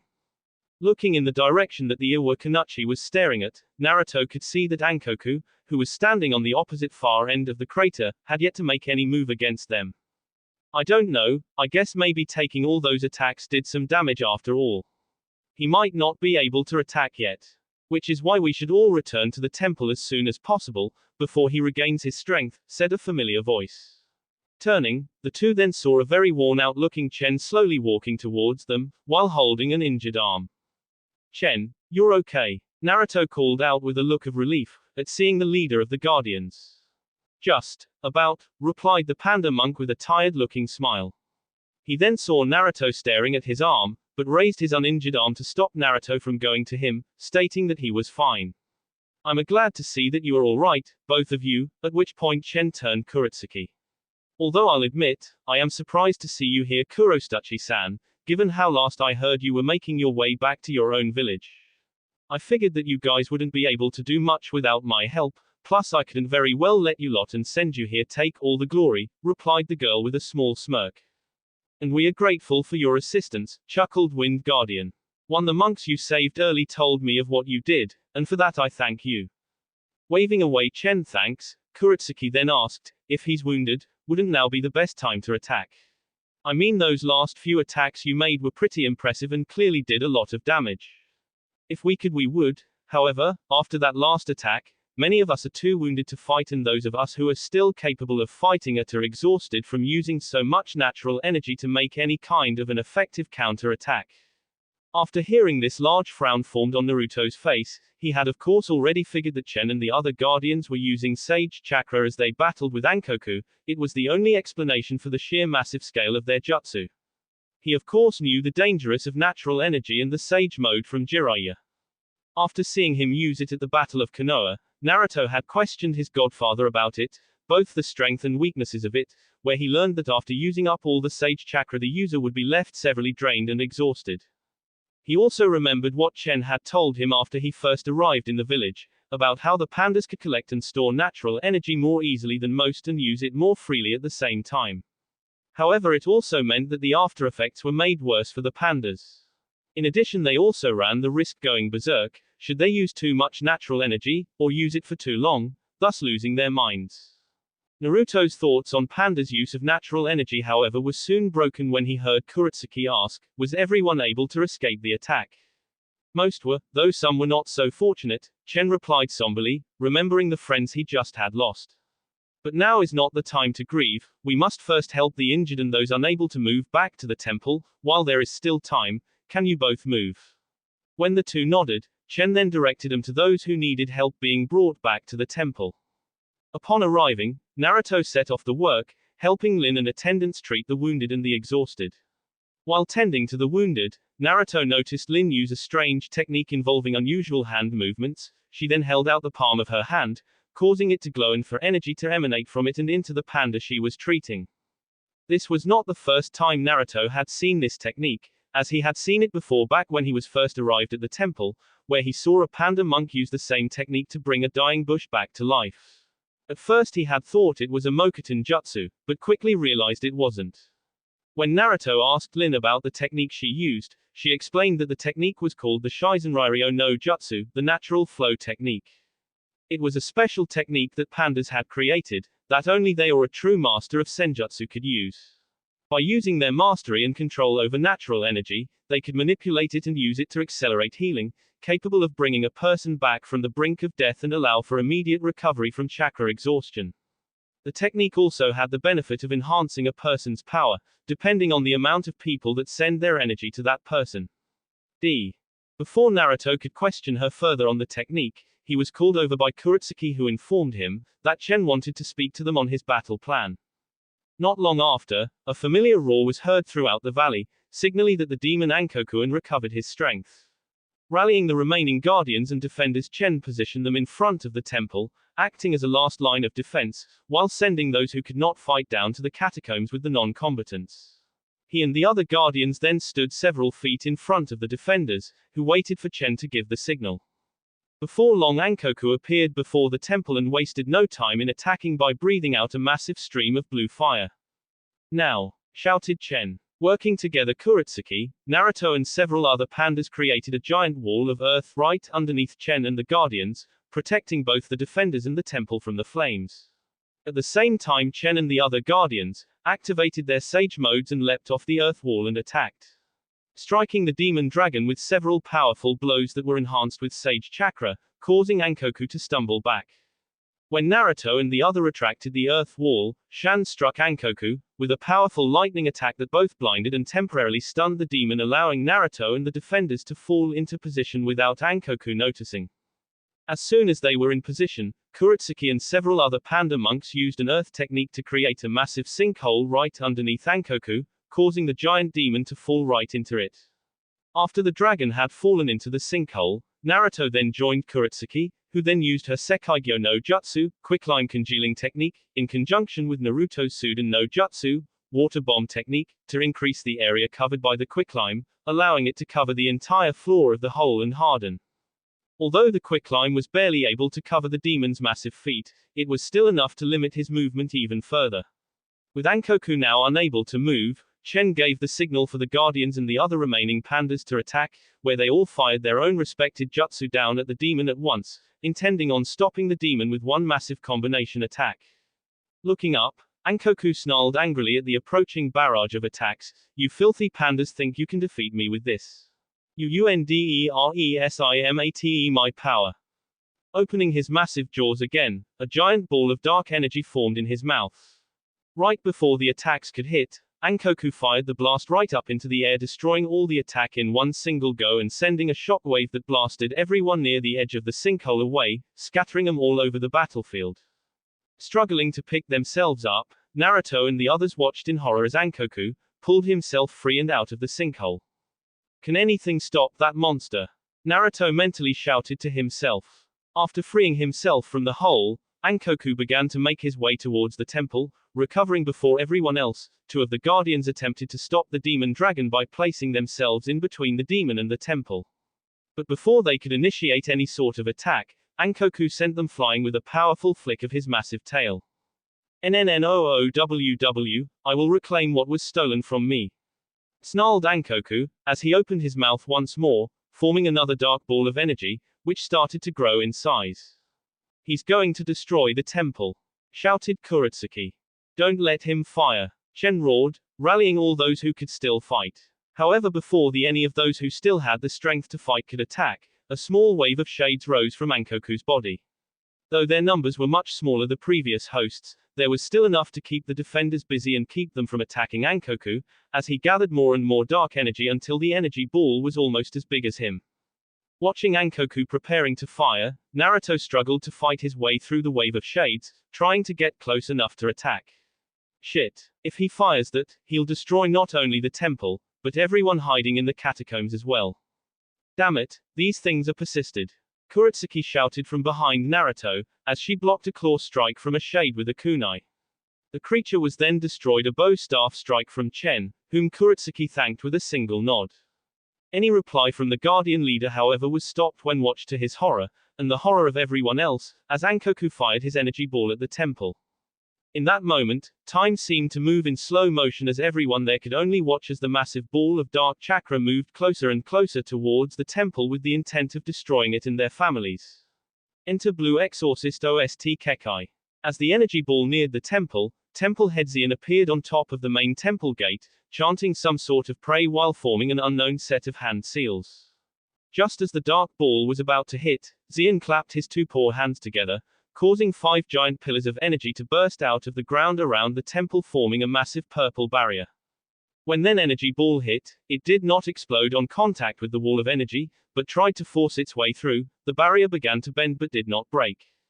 Just when it looked the attack was going to break through, the dark ball of energy was suddenly flung back, like a stone from a slingshot, high into the air, where it exploded harmless, much to the relief of the defenders.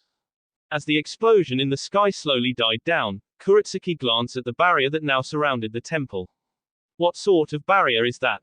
I've never seen one as powerful as that before. It is called the Danko Onmyo barrier, adamant yin-yang barrier, answered Chen, who, like Kuretsuki and others, was marveling the strength of the barrier. I've heard stories of it, but this is the first time I've ever seen it with my own eyes. It is the strongest barrier technique that my people possess, and can only be used by the head of the Jade Temple. According to legend, the barrier is said to be practically impenetrable by any sort of attack. Under normal circumstances, Kuretsuki might have scoffed after hearing Chen calling the barrier impenetrable, and chalk it up as overhype. But after seeing it block an attack that could level an entire shinobi village in one blast, she was beginning to think that Chen might be right. I doubt even Gramps Jinten, Dust Release, could break through it, and I've seen him use it to level an entire mountain top once. Guess here, the title of Temple Head is the same as Cage for us. Angered and confused after seeing his attack being repulsed by Xian's barrier, Ankoku unleashed a scourging blaze of blue flames on the barrier. But despite the ferocity of his flames, the barrier held, without any sign of weakening. Shortly after, Chen and the defenders broke through the shard's remnants and began attacking Ankoku directly. The battle raged for several minutes, during which Naruto saw a large boulder-sized piece of flying debris hurtling towards Chen, whom remained unaware of it. With no time to warn the Guardian leader of the approaching object, Naruto used his vine whip technique to wrap his vines around the surprised panda monk back to him, away from the falling debris. After seeing the large mound of earth land on the spot that he had just been occupying, only moments ago, a grateful Chen turned to the young blonde. It would seem, as the saying goes, I owe you one, Naruto-san. Consider us even. Naruto smiled. Before the panda could respond, a familiar voice shouted out his name. When he and Naruto turned in the direction of the voice, they saw Lin running towards them, carrying what looked to be a large stone jar that was almost as big as her, with several sealing notes stuck on it. Lin, what are you doing out here? You should be back at the temple tending to the wounded, said Chen. Master Xian allowed me and some of my attendants out of the barrier to attend to the wounded, who need us more than the ones back at the temple, Lin rebuked.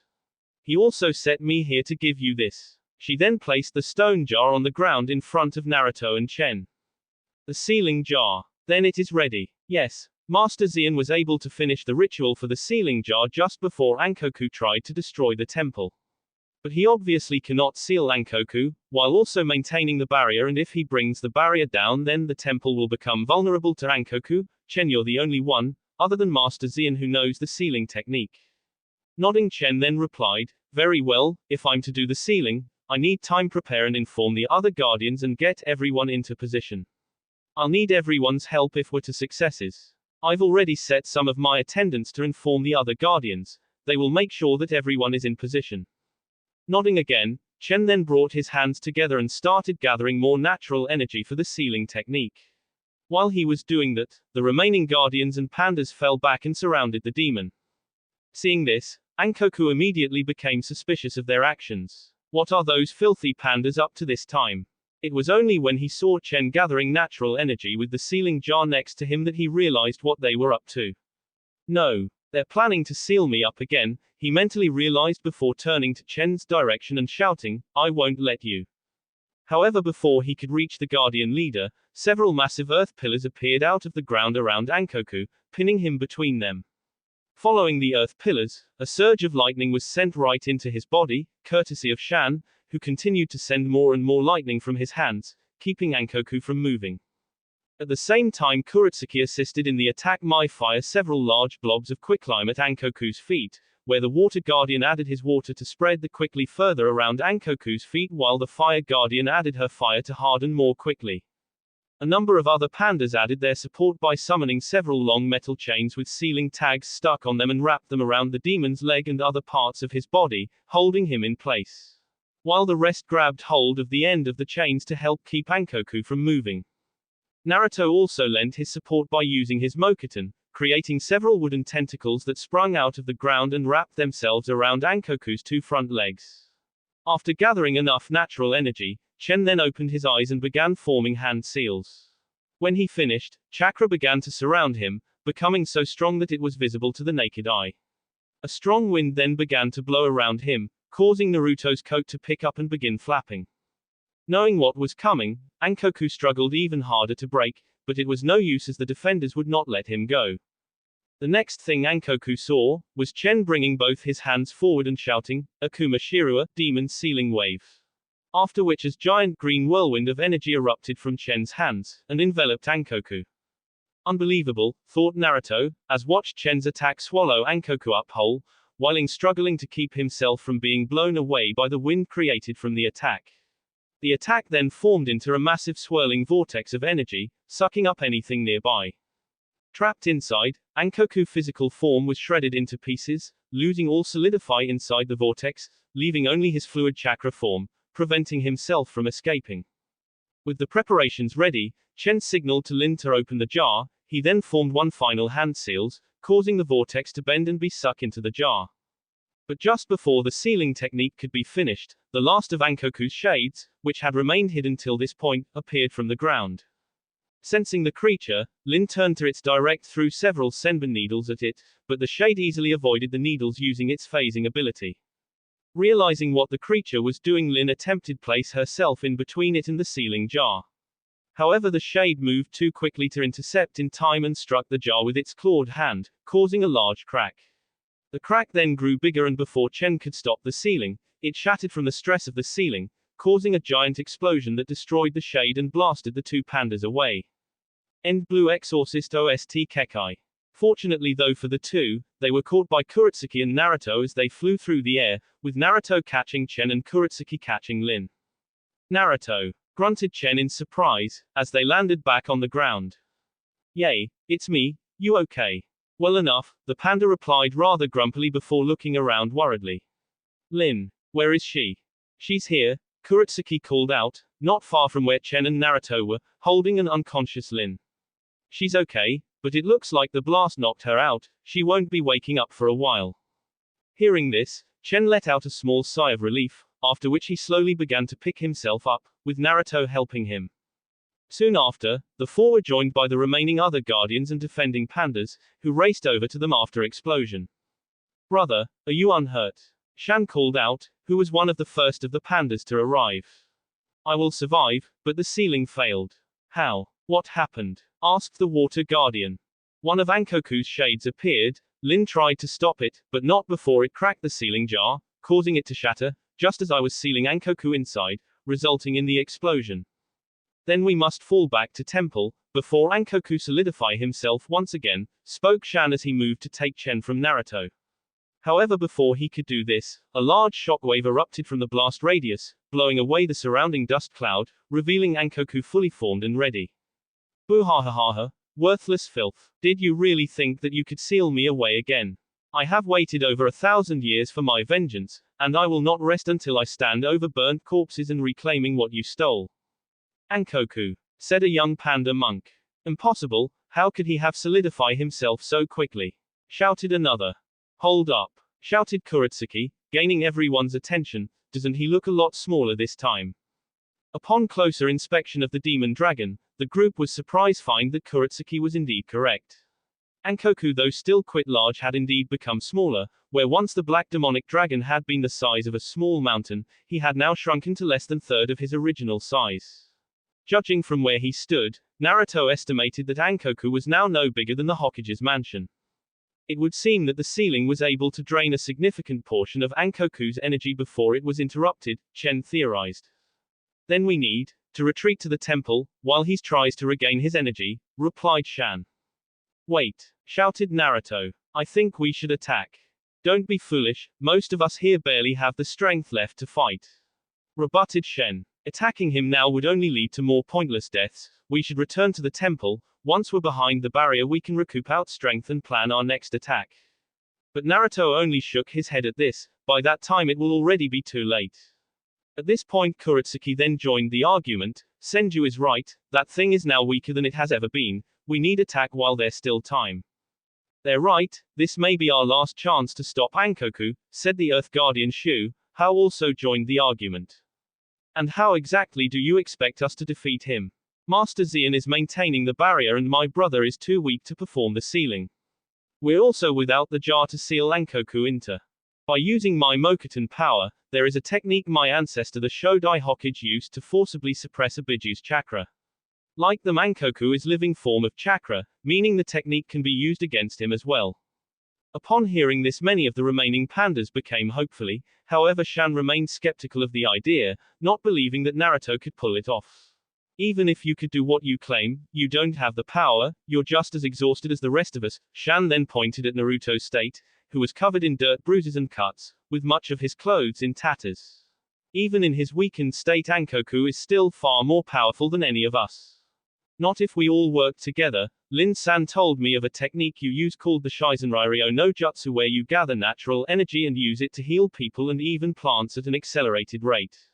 She also told me the technique can also be used to re-energize a person and enhance their abilities if you convert it into sage chakra and send it into them. If all of you send me your chakra, we might just have enough power to stop him.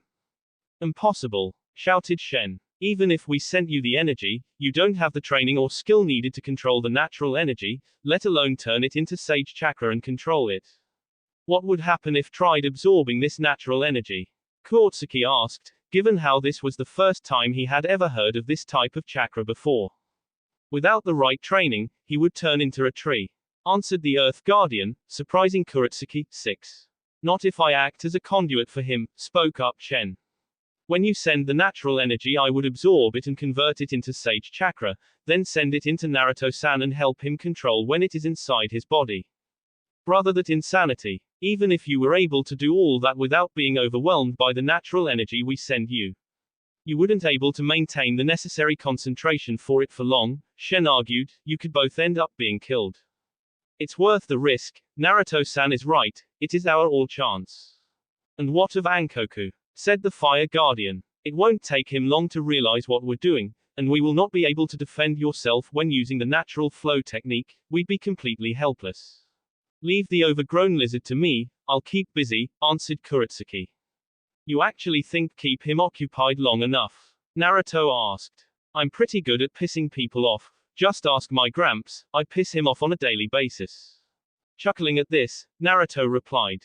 And here I thought we had hardly anything in common, maybe we're more alike than I thought. At this Kuretsuki stuck out her tongue in mocking look of disgust. Now you're just being insulting. Seeing that everyone was agreeing to the plan, and despite his misgivings about its chances of success, Shan still offered his own suggestion. If we're truly going to do this, then I suggest that we send more than just one little girl to distract Ankoku while we prepare. Agreed, nodded Chen, after which he had two panda monks join Kuretsuki, who accepted, though was somewhat insulted when Shan referred to her as a little girl. She was also mildly annoyed at the lack of faith in her abilities, but realized her chances of success, not to mention survival, would go up a lot more with some backup. With everyone knowing what to do, Kuretsuki, Naruto, Chen and the two pandas raced toward Ankoku, while everyone else brought their hands together, as if to mediate it, and began gathering as much sage chakra as they could and prepared for what would be the conclusion of this battle, win or lose. As Naruto and the others raced towards the demon, Ankoku fired several blasts of blue fire at the group in an attempt to keep them at bay until he regained all his lost energy. Working together, the two panda monks sent with Kuretsuki, preformed a water-wind combo jutsu to block the fire blasts, creating a cloud of steam around the group.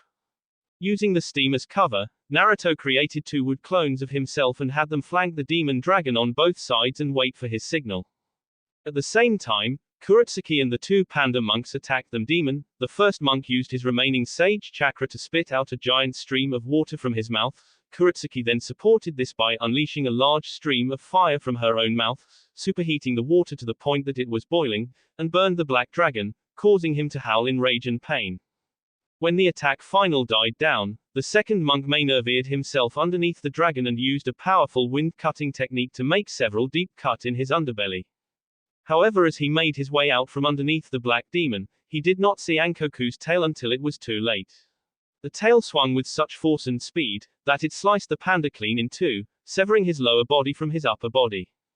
Before either Kuretsuki or the other panda monk could even respond to the sudden death of their comrade, Ankoku unleashed a shower of black spikes that sprung out of his body and scattered themselves all around Ankoku.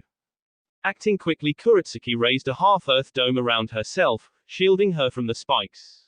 The panda monk accompanying her was not as lucky, as he was impaled by several spikes.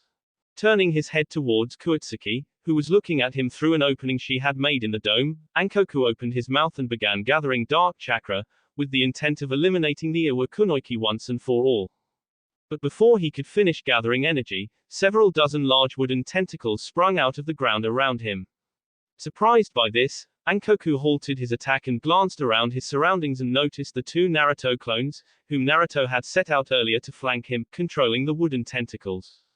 Enter Campion. OST, Ugen no Ken, Golden Sword. Within seconds of springing out of the ground, the wooden tentacles wrapped themselves around the demon dragon, restraining him. At the same time, Naruto jumped out of the fading steam cloud, where Naruto held out the palm of his hand out, with the kanji mark for sit on it. He then touched Ankoku's skin and jumped back as far as he could. As he jumped away, Naruto drew out a long line of dark chakra from the demon, connecting the two together. Naruto then placed his left hand on the ground, where 10 large wooden pillars appeared out of the ground with spikes facing inward around Ankoku, surrounding the demon on all sides. What sort of technique is this? Ankoku roared in confusion. As the pillars emerged from the ground, Chen then appeared behind Naruto and placed one hand on the middle of Naruto's back, and then shouted out, "Now!" Upon hearing Chen's cry, the pandas then brought their palms of their hands out forward, which began to glow, and sent the natural energy towards Chen, who in turn extended his remaining free hand forward, which also began to glow and began absorbing the natural energy and converting it into sage chakra before sending it into Naruto, who could feel the chakra flowing throughout his entire body.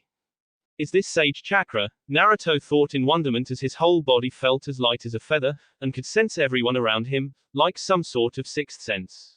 It's incredible, I never felt anything like it. Naruto-san, do not let yourself get distracted by the chakra, Focus solely on your technique and allow me to take care of the rest, warned Chen, who had his eyes closed, concentrating on absorbing the natural energy being sent to him, converting it into Sage Chakra and sending it into Naruto's body and keeping it balanced so to prevent both himself and Naruto it turning him into trees. It was a difficult process, since he was constantly being sent natural energy by his brother and the other pandas and had to do several things at once, without losing concentration and could only do this for a short time before being overwhelmed by it all. Right, nodded Naruto, bringing both his hands together and sending it into the technique, causing the pillars Naruto had created to triple in size, allowing them to tower over the Ankoku. I don't know what so of tricky you pandas are up to, but it won't work, roared Ankoku as he began to breaking destroying the wooden tentacles holding him. But no matter how many of them he destroyed, more kept growing back and at a remarkable rate, bigger and stronger than before, thanks to the residual Sage Chakra emanating from the wooden pillars, which also helped accelerate their speed of growth. Even burning them with his flames seems to have little effect in stopping the endless swarms of wooden tentacles or the wooden pillars, which seemed resistant to his flames thanks to Sage Chakra flowing through them. As the pillars drew closer on Ankoku, Naruto started channeling the Sage Chakra through the chakra link and into Ankoku's body and began suppressing Ankoku's chakra. Feeling his power being suppressed, Ankoku began to resist even harder than before. No. I will be defeated. I will not be defeated by you stinking pandas. After which he let out a massive roar that created a massive shockwave that nearly blew everyone away from the force of it. Shit. That thing just doesn't know when to give up. Kuretsuki snarled as she hid behind her earth dome and watched the battle, as despite the force of Ankoku's shockwave Naruto and the others held the ground, as did the wooden pillars, which were closing in on Ankoku. Gathering what energy he could in his mouth, Ankoku prepared to fire a dark energy ball at Naruto and Chen in the hope of killing them and halting the jutsu. But before he could fire, he was blinded by a giant ball of quicklime, hitting the black demon square in the eye and causing him to cancel the energy ball. Ha! How did ya like that, you overgrown lizard? That's what you get when you mess with a kunoiki of Iwa, yelled Kuretsuki, who had seen what Ankoku was preparing and acted. With Ankoku now blinded, she turned to Naruto and shouted, "Come on Senju, finish him. Send me everything you got," shouted Naruto, upon which his entire body was flooded with more Sage Chakra than before, which he sent right into, resulting in Ankoku to let out another roar of pain.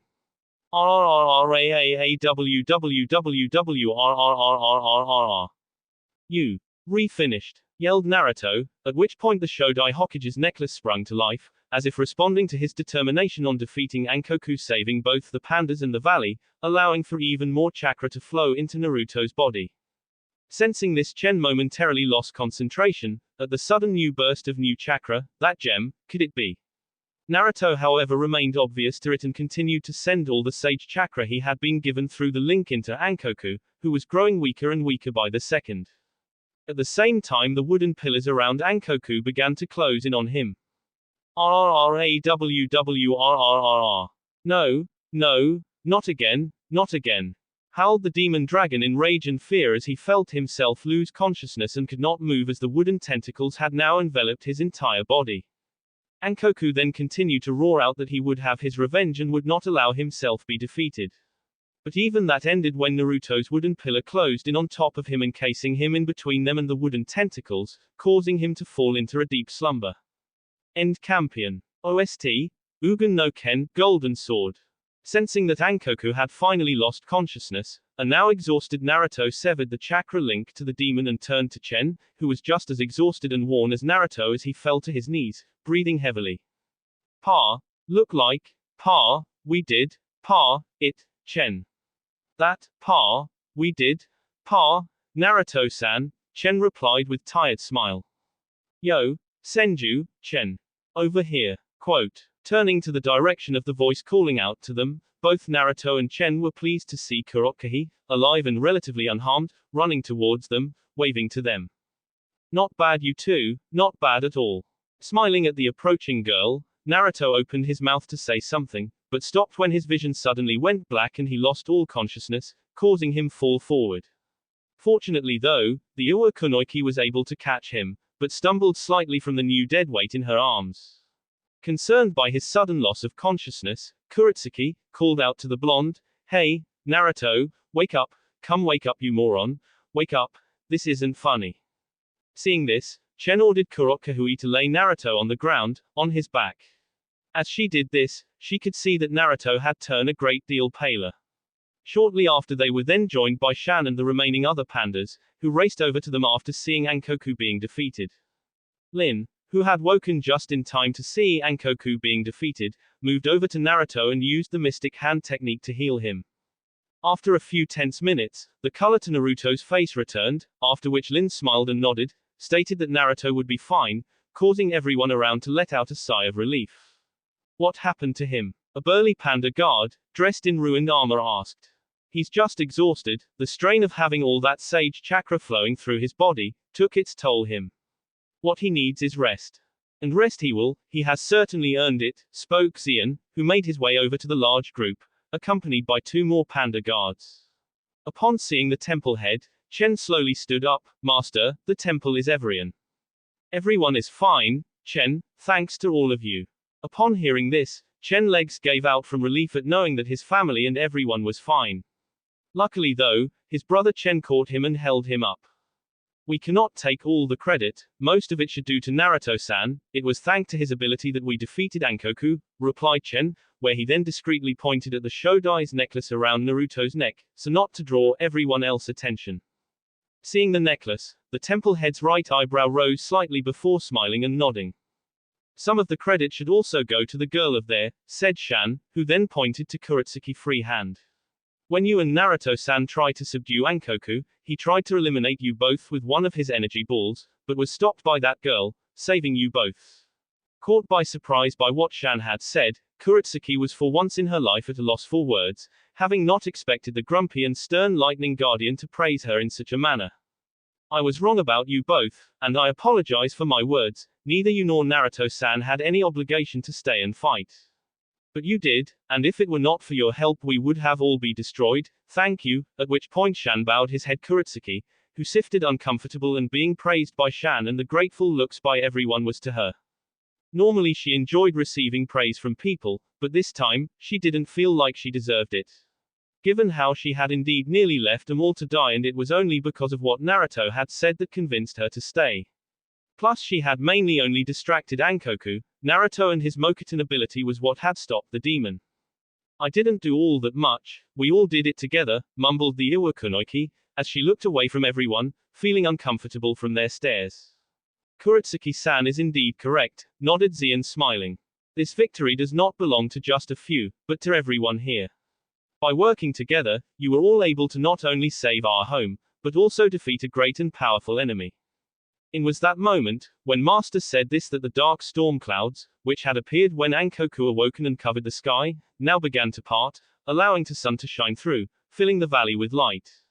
At this all the remaining pandas let out large cheer in celebration, as it was a sign that Ankoku's influence and power had truly been broken. After which several panda monks picked up the Naruto, and carried the boy, whom they declared the hero of the Valley of the Wind, and carried back to the temple. He was then joined by Kuretsuki, was also lifted by 2 panda guards, whom also declared Kurotuchi a hero of the valley. Kuretsuki of course resisted at first, telling the 2 pandas to let her down.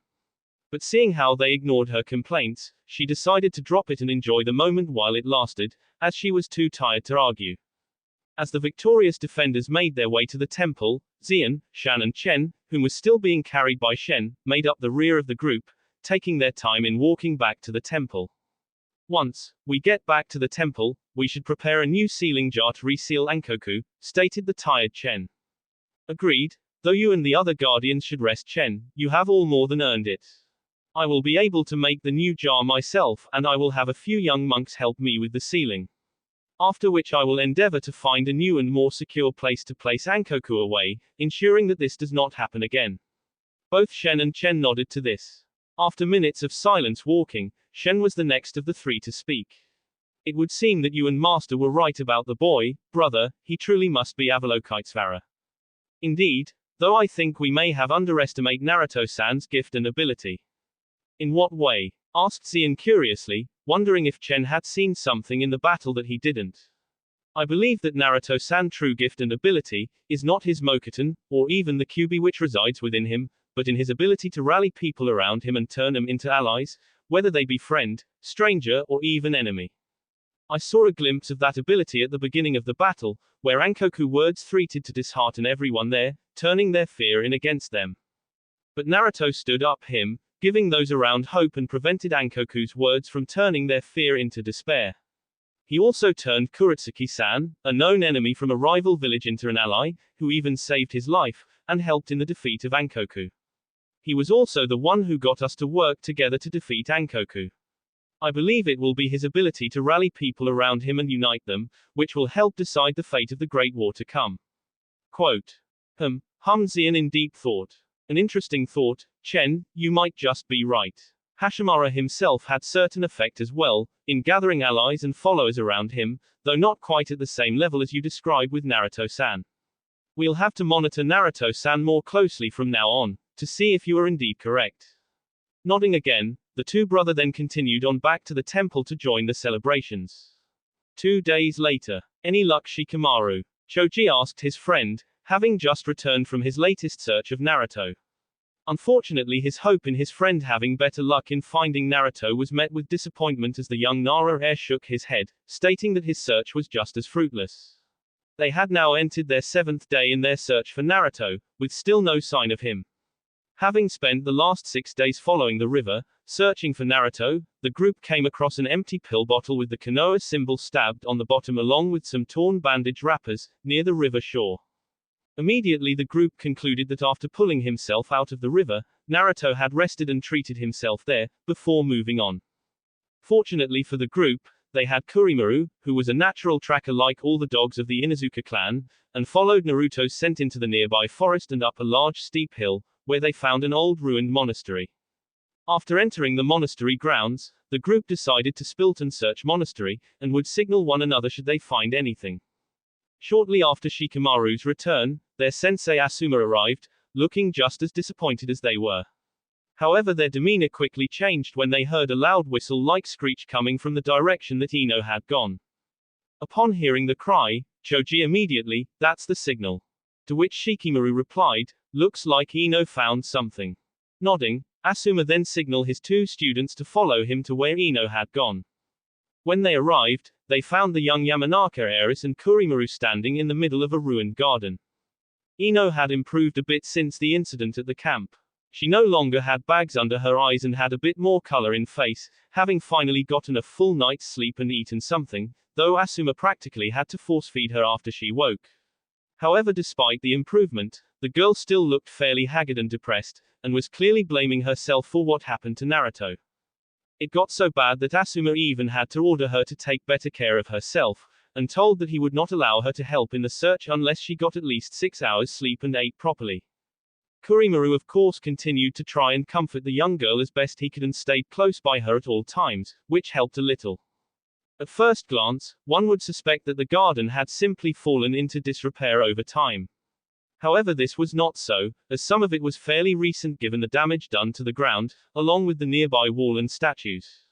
Given the amount of damage done to the garden, and the fact there were several crater-like holes in the ground, it was a safe assumption that their missing comrade had been here.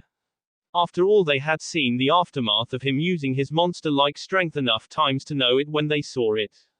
Well, at least we know we're on the right track, Asuma remarked, before scanning the area for any more clues that might tell him what happened to Naruto. Looks like Naruto put up a good fight, Shikamaru added. Naruto-kun would never go down without a fight, replied Ino, which reaffirmed by Yip from Kurimaru. I wonder who Naruto was fighting. Choji asked as he scanned the battle scene. Kneeling down to ground to get a better look, Asuma replied. Judging by the sum of the footprints, there were at least 3, no more than 4 at most, and one of them was a female for sure. How do you know that, sensei? Asked Ino in surprise, to which Asuma responded by pointing at one of the footprints next to him. See these footprints, they're smaller and lighter than the others and don't leave as deep an imprint, suggesting a girl.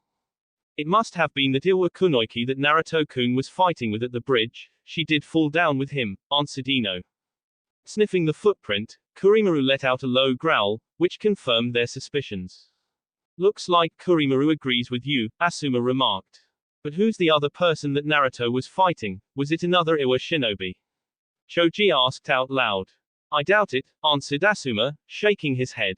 I spotted the Iwa group on the other side of the river yesterday, with the exception of that Iwa Kunoiki all the surviving members were together, and by the look of things they were looking for something. At the time I assumed, like us, they were looking for Naruto, but now that I think about it, it might not just be him that they were looking for. If they had fought Naruto there would have been more footprints and more damage done here, and they wouldn't be searching on the other side of the river. Then that means that there could be someone else other than the Iwa group here, great. Grumbled Shikamaru. Asuma of course shared his students' frustration, since he didn't like dealing with another enemy group, especially since they knew little to nothing about who this third group was. All he could tell for sure was that person was male, given the deep impression his footprints made on the ground, and that he had rather large feet, which didn't help much. So does that mean that this third group has Naruto? Choji asked. Asuma unfortunately lowered his head sighed, confirming his students' worst fears. I'm no tracker, but judging by the battle here, and the fact that we haven't seen any sign of him until now, we can only assume that he was captured by this other group. Then what are we waited for? We have to rescue him, declared Ino, where she immediately asked Kurimaru to start tracking his scent. But when the young pup tried to sniff for his master scent, he could find nothing that he could track. It was as if Naruto just disappeared into thin air. Looks like Kurimaru can't track them, stated Shikamaru. But how? Kiba used to brag that Inuzuka dogs could find just about anyone, Choji replied. Could Kurimaru not be good enough? This comment of course caused Ino slap the Akamaiki at the back of the head and yell at him. When he asked what did he do, Ino just pointed at Kurimaru, who had lowered his head and began to whimper, no doubt blaming himself for failing to find his missing master. Abashed by how his words hurt the young pup, tried to apologize, but before he could, Shikamaru spoke. I don't think it's Kurimaru's fault. Other shinobi have been known to coat themselves with certain sprays to keep themselves from being tracked or smelled. Shikamaru is probably right, added Asuma, joining the conversation. And if that is the case then we are dealing with a group of very skilled people. Then how do we find Naruto-kun? Yelled Ino. She had just picked Kurimaru up and was trying her best to reassure the half-wolf cub, but was now becoming frustrated again with how their search for Naruto was turning up empty, just when it looked like they were getting somewhere. Asuma of course had no answer for this, and with no way to track Naruto, or even know which way he had gone, there was little chance they could find him, leaving them with no other choice than return to Konoha and report to the Hokage, where hopefully she could find some sort of clue of where Naruto could be. However, before Asuma could say anything on what they would next, there they heard a large popping sound coming from behind them. Turning to the sound, the group took defensive stances when they saw the large cloud of smoke, believing it to be an enemy attack. But before the group could do anything, the smoke dissipated, revealing Naruto, the Iwa Kunoiki Kuretsuki in what only could be described as a large panada dressed blue robes and wearing straw hat. Upon the seeing his teammates, Naruto smiled, having not expected to find his team so quickly. But before he could even greet them, a small brown blur suddenly ran right into his face, causing him to stumble back slightly, after which he then felt something licking his face, covering it with saliva. Struggling to keep himself balance, Naruto could only laugh as the young pup slobbered all over him, and tickled his face with his tongue. Ha ha ha ha, Kurimaru, ha ha, stop it, ha ha ha ha, I'm happy to see too, ha ha ha ha. Eventually Naruto was able to get the half-wolf pup to final calm down, however as soon as he was able to lift him off his face, Naruto found himself enveloped in a strong bone-crushing hug, that rivaled even his mother's, and this time he was unable to keep his balance, causing him to fall backwards. After landing on the ground, Naruto felt his top becoming damp. When he looked down, he saw an emotional Ino crying into his shirt, as she slowly cut off the air to his body with her hug, as if she were afraid that he would disappear again if she let go of him. As she continued to cry into his shirt, Ino wailed at how sorry she was and that if it wasn't for her he wouldn't have been nearly killed and that she would even quit being a kunoiki once they got home. Unaware until now over how upset Ino had been over his disappearance, Naruto immediately began to calm her down, telling her that it wasn't her fault, and that it all worked out in the end, since he had been able to find the Valley of the Four Winds, weeks ahead of schedule. Slowly Ino began to calm down, where Naruto then told her that she didn't need to quite being a kunoiki, if she learned from this experience and become stronger from it. Nodding her head, Ino slowly wiped away the last remaining tears on her face, while silently swearing that she make this up to Naruto and not have him or anyone else risk their own safety to protect her again. It was also at this point that the two heard an soft whining, while also feeling something moving in between them. Upon closer inspection, the two preteens noticed Kurimaru, who had been squashed in between them and was slowly being smothered by Ino's still developing bosom after she had latched onto Naruto. Blushing, both Naruto and Ino quickly moved apart and quickly apologized to the small pup, who looked more than a little annoyed with the two after Naruto placed him down on the ground. However, as the two were getting over their embarrassment, Asuma let out a loud cough, gaining everyone's attention. Not that we're not glad to see you, because believe me I am, since I wasn't looking to having to tell the Hokage that we lost you. At which Asuma gave a slight shudder at the mere thought of what he imagined Tsunade would do to him had he returned to Konoha and told her that he lost her only child and son. He'd be lucky if she simply killed him when compared to what she could do to him. But do you mind telling us a few things, like where you've been for the past few days, who your friend there is, indicating Chen, and why you're hanging around with the same Iwa Kunoichi that tried to kill us, not too long ago? Despite being glad that Naruto was alive and safe, he had been keeping a close eye on Kurotsuki and her companion, ever since they first appeared with Naruto. Picking up on this, both Shikamaru and Choji kept the guard up and watched the two closely as well. Grinning, Naruto began to scratch the back of his head, a nervous habit he developed when he was young. That's kind of a long story, but basically Kurotsuki-chan came to an understanding and formed a truce. Upon hearing Naruto refer to her as Kurotsuki-chan, Kurotsuki glanced at him and raised her right eyebrow, given how recently Naruto had been referring to her by her given name instead of his usual nickname, but this was the first time he used Chan with her name. However, she decided to not make an issue out of it. And the panda? Asked Shikamaru rather bluntly, still unsure of how to make Chen. Chen, Naruto indicated, is from Valley of the Four Winds, which is where we've been for the past few days. At which point Chen smiled and bowed politely to the members of Team 10, which made the group feel more than a little awkward, since they were still unsure of what to make of the large panda, whom was dressed like a monk. Turning to Naruto, Choji then spoke. So you found it then? Sort of, answered Naruto, but before he tell them what happened after he fell from the bridge, Kurotsuki cut him off. Before you start your let's catch up story with your teammates here, I think it's time for me to leave. My pops is probably going stir crazy trying to find me. Naruto nodded, but before he could say anything, Asuma drew his knives. Sorry, but I can't let you do that. Last we need is for you to go find your father and the rest of your team and to come after us. Narrowing her eyes, Kurotsuki stared at Jonan. You intend to take me prisoner back to Konoha? That's the idea, since having the daughter of the Sandaime Chushikage would come in pretty handy in negotiations with setting up a ceasefire with your village, or at the very least keeping your father from attacking us. Being a high-ranking Jonin in Konoha, Asuma of course knew just who Kurotsuki was and how valuable she could be to Konoha, if they took her back to the village. Asama-sensei, hold on, I promised Kurotsuki she could leave, once she returned here, as part of our deal. You can't be serious, Naruto, said Shikamaru, as he and the rest of his team stared at Naruto in surprise. She tried to kill all of us only days ago and now you're asking us to let her go. Shika's right, Naruto, added Choji. For all we know she could get the rest of her team to come after us again. She won't, replied Naruto. Care to elaborate? Asuma asked, all the while keeping a close eye on Kurotsuki, knowing that the girl wouldn't go down without a fight.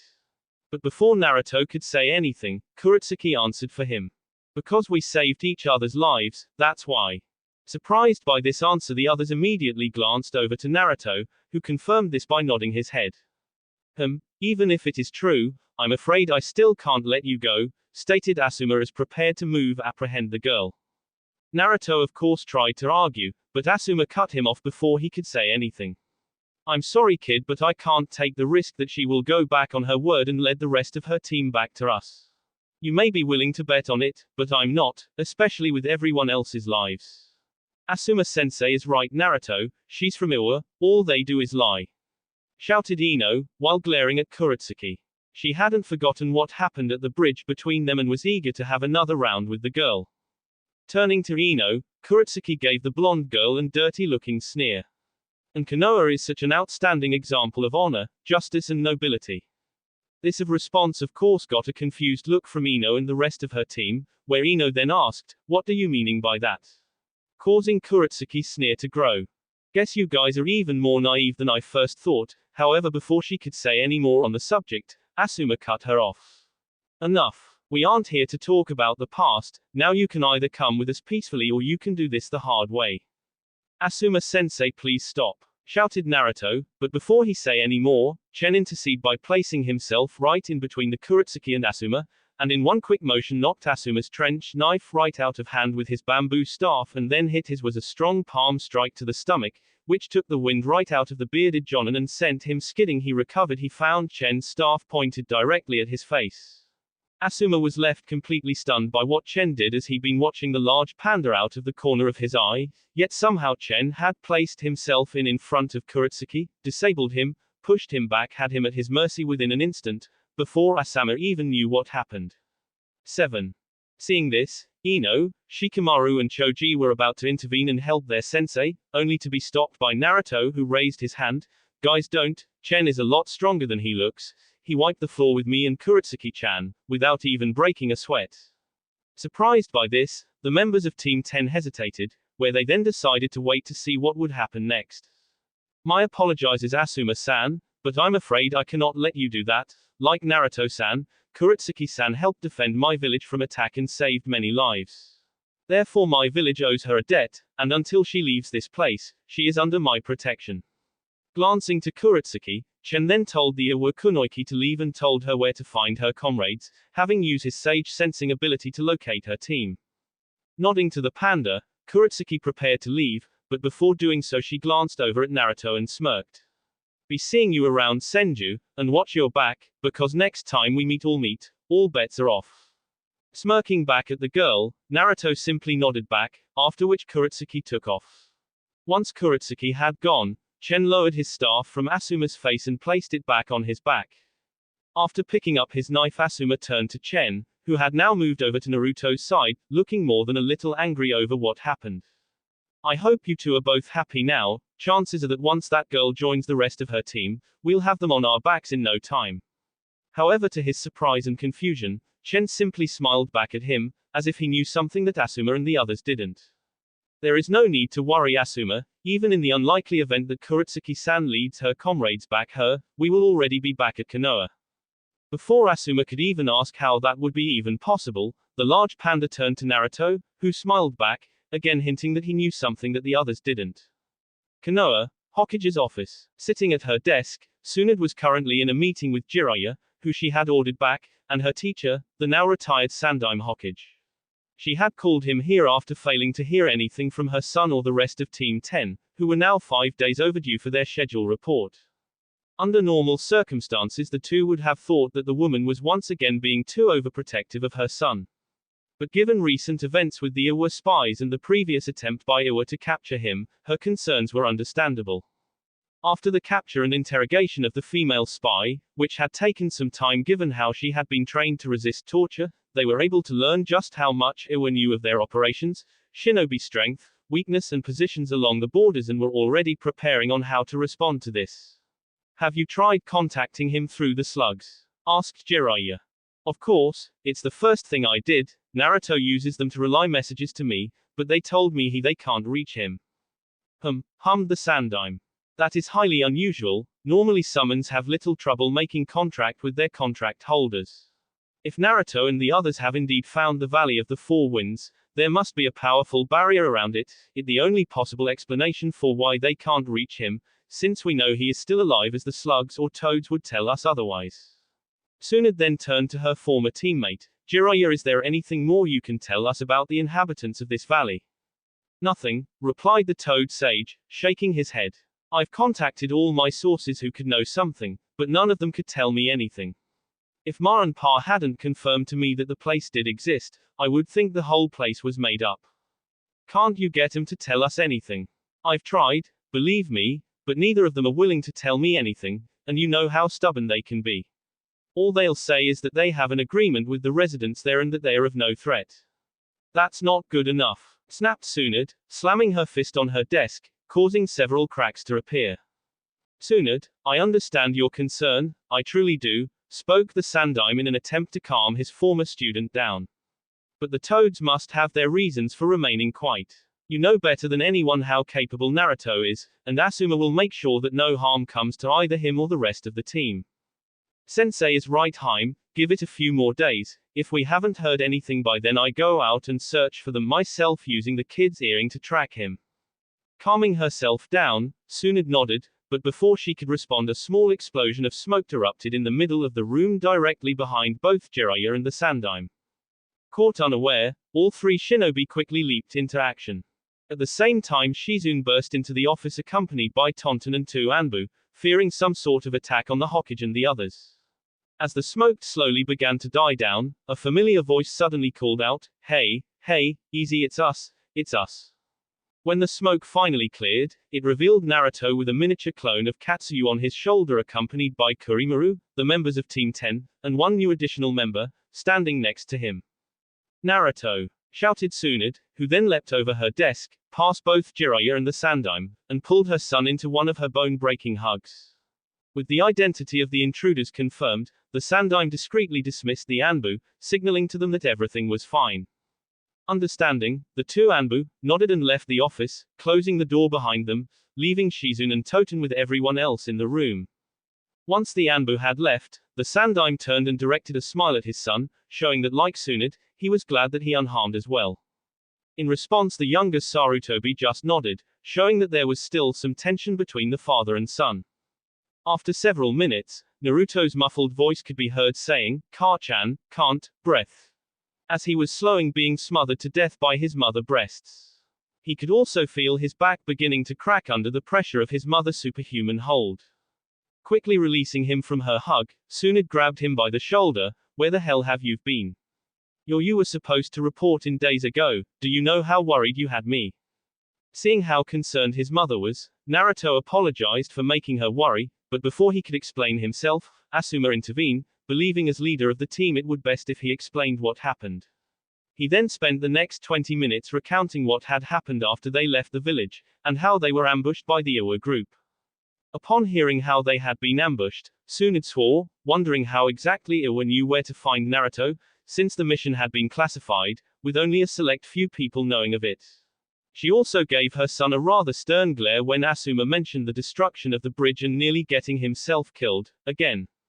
In response, Naruto just scratched the back of his head and gave his mother one of his nervous-looking grins, knowing that he would be hearing it at home later. It seems you had quite the eventful journey, the Sandaime remarked while chewing the mouthpiece of his pipe, a habit he had developed over the years when he in deep thought. But that still does not explain who your guest here is, glancing over at the short unfamiliar figure standing next to Naruto and the others, dressed in a straw hat and cloak that concealed his identity.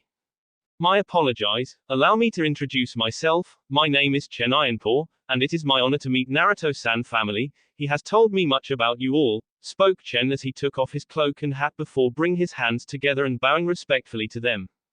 Naturally, Tsunade and the others were taken back a bit by Chen's appearance. But after a moment or two they regained their sense and nodded back to the panda. "It is a pleasure to meet you as well, Chen-san, and on behalf of the people and shinobi of Konoha, I would like to be the first to welcome you to our village." After which Tsunade then offered her hand to Chen, who smiled and took it without hesitation and shook it. "On behalf of my own people, I thank you and am honored to be here.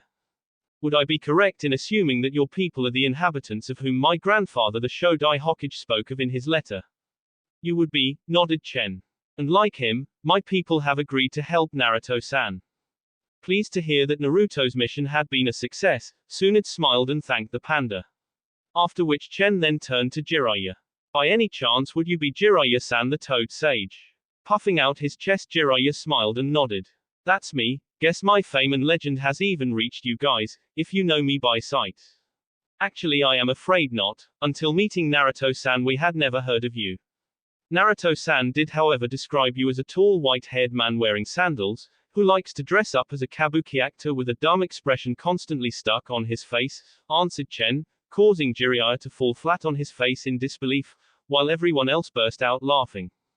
"Damn you brat, what the hell have you been telling them?" Jiraiya shouted as he pointed accusingly at Naruto, who just grinned back cheekily. "Hey, if you ask me he described you perfectly, pervert." Tsunade laughed. Pervert. Chen asked curiously, not really understanding why Tsunade would call her former teammate that. The pervert, Tsunade indicated Jiraiya, hobby is sneaking into women's bathing house and peeking on them while they bathed and then writing about them in his cheesy novels. I see, nodded Chen, now understanding, giving the Toad Sage a somewhat disappointed look. While at the same time wondering how someone who has mastered the sacred sage arts from the Toads, could act in such a shameful and deplorable manner.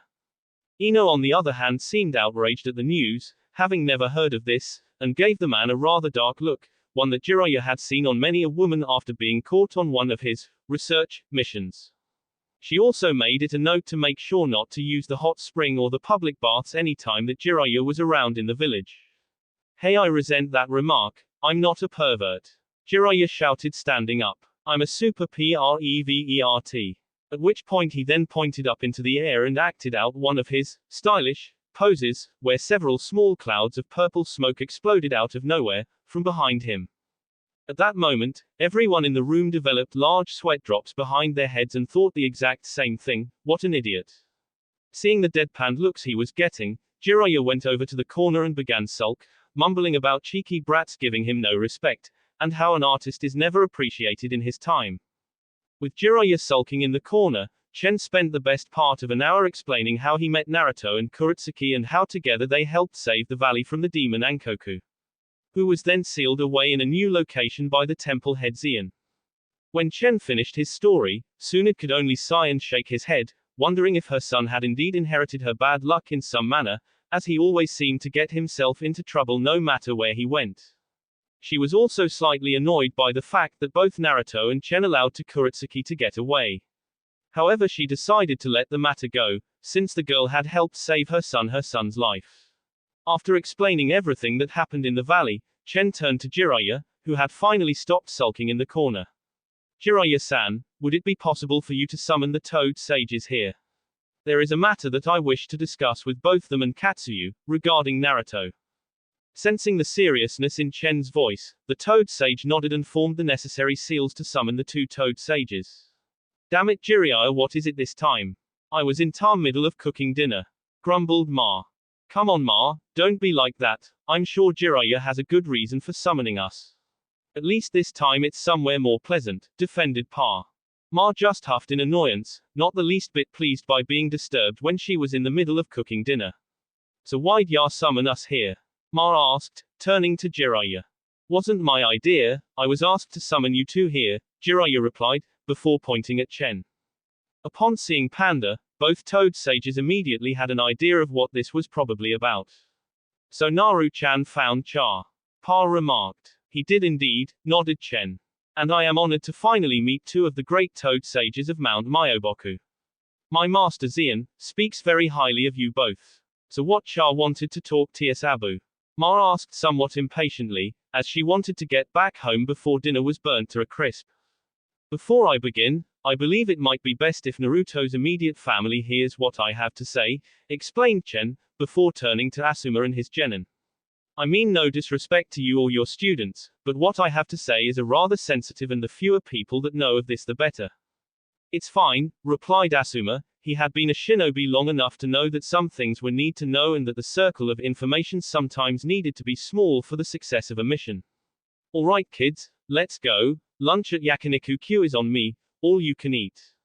Alright, cheered Choji at the mention of all you can eat at his favorite restaurant.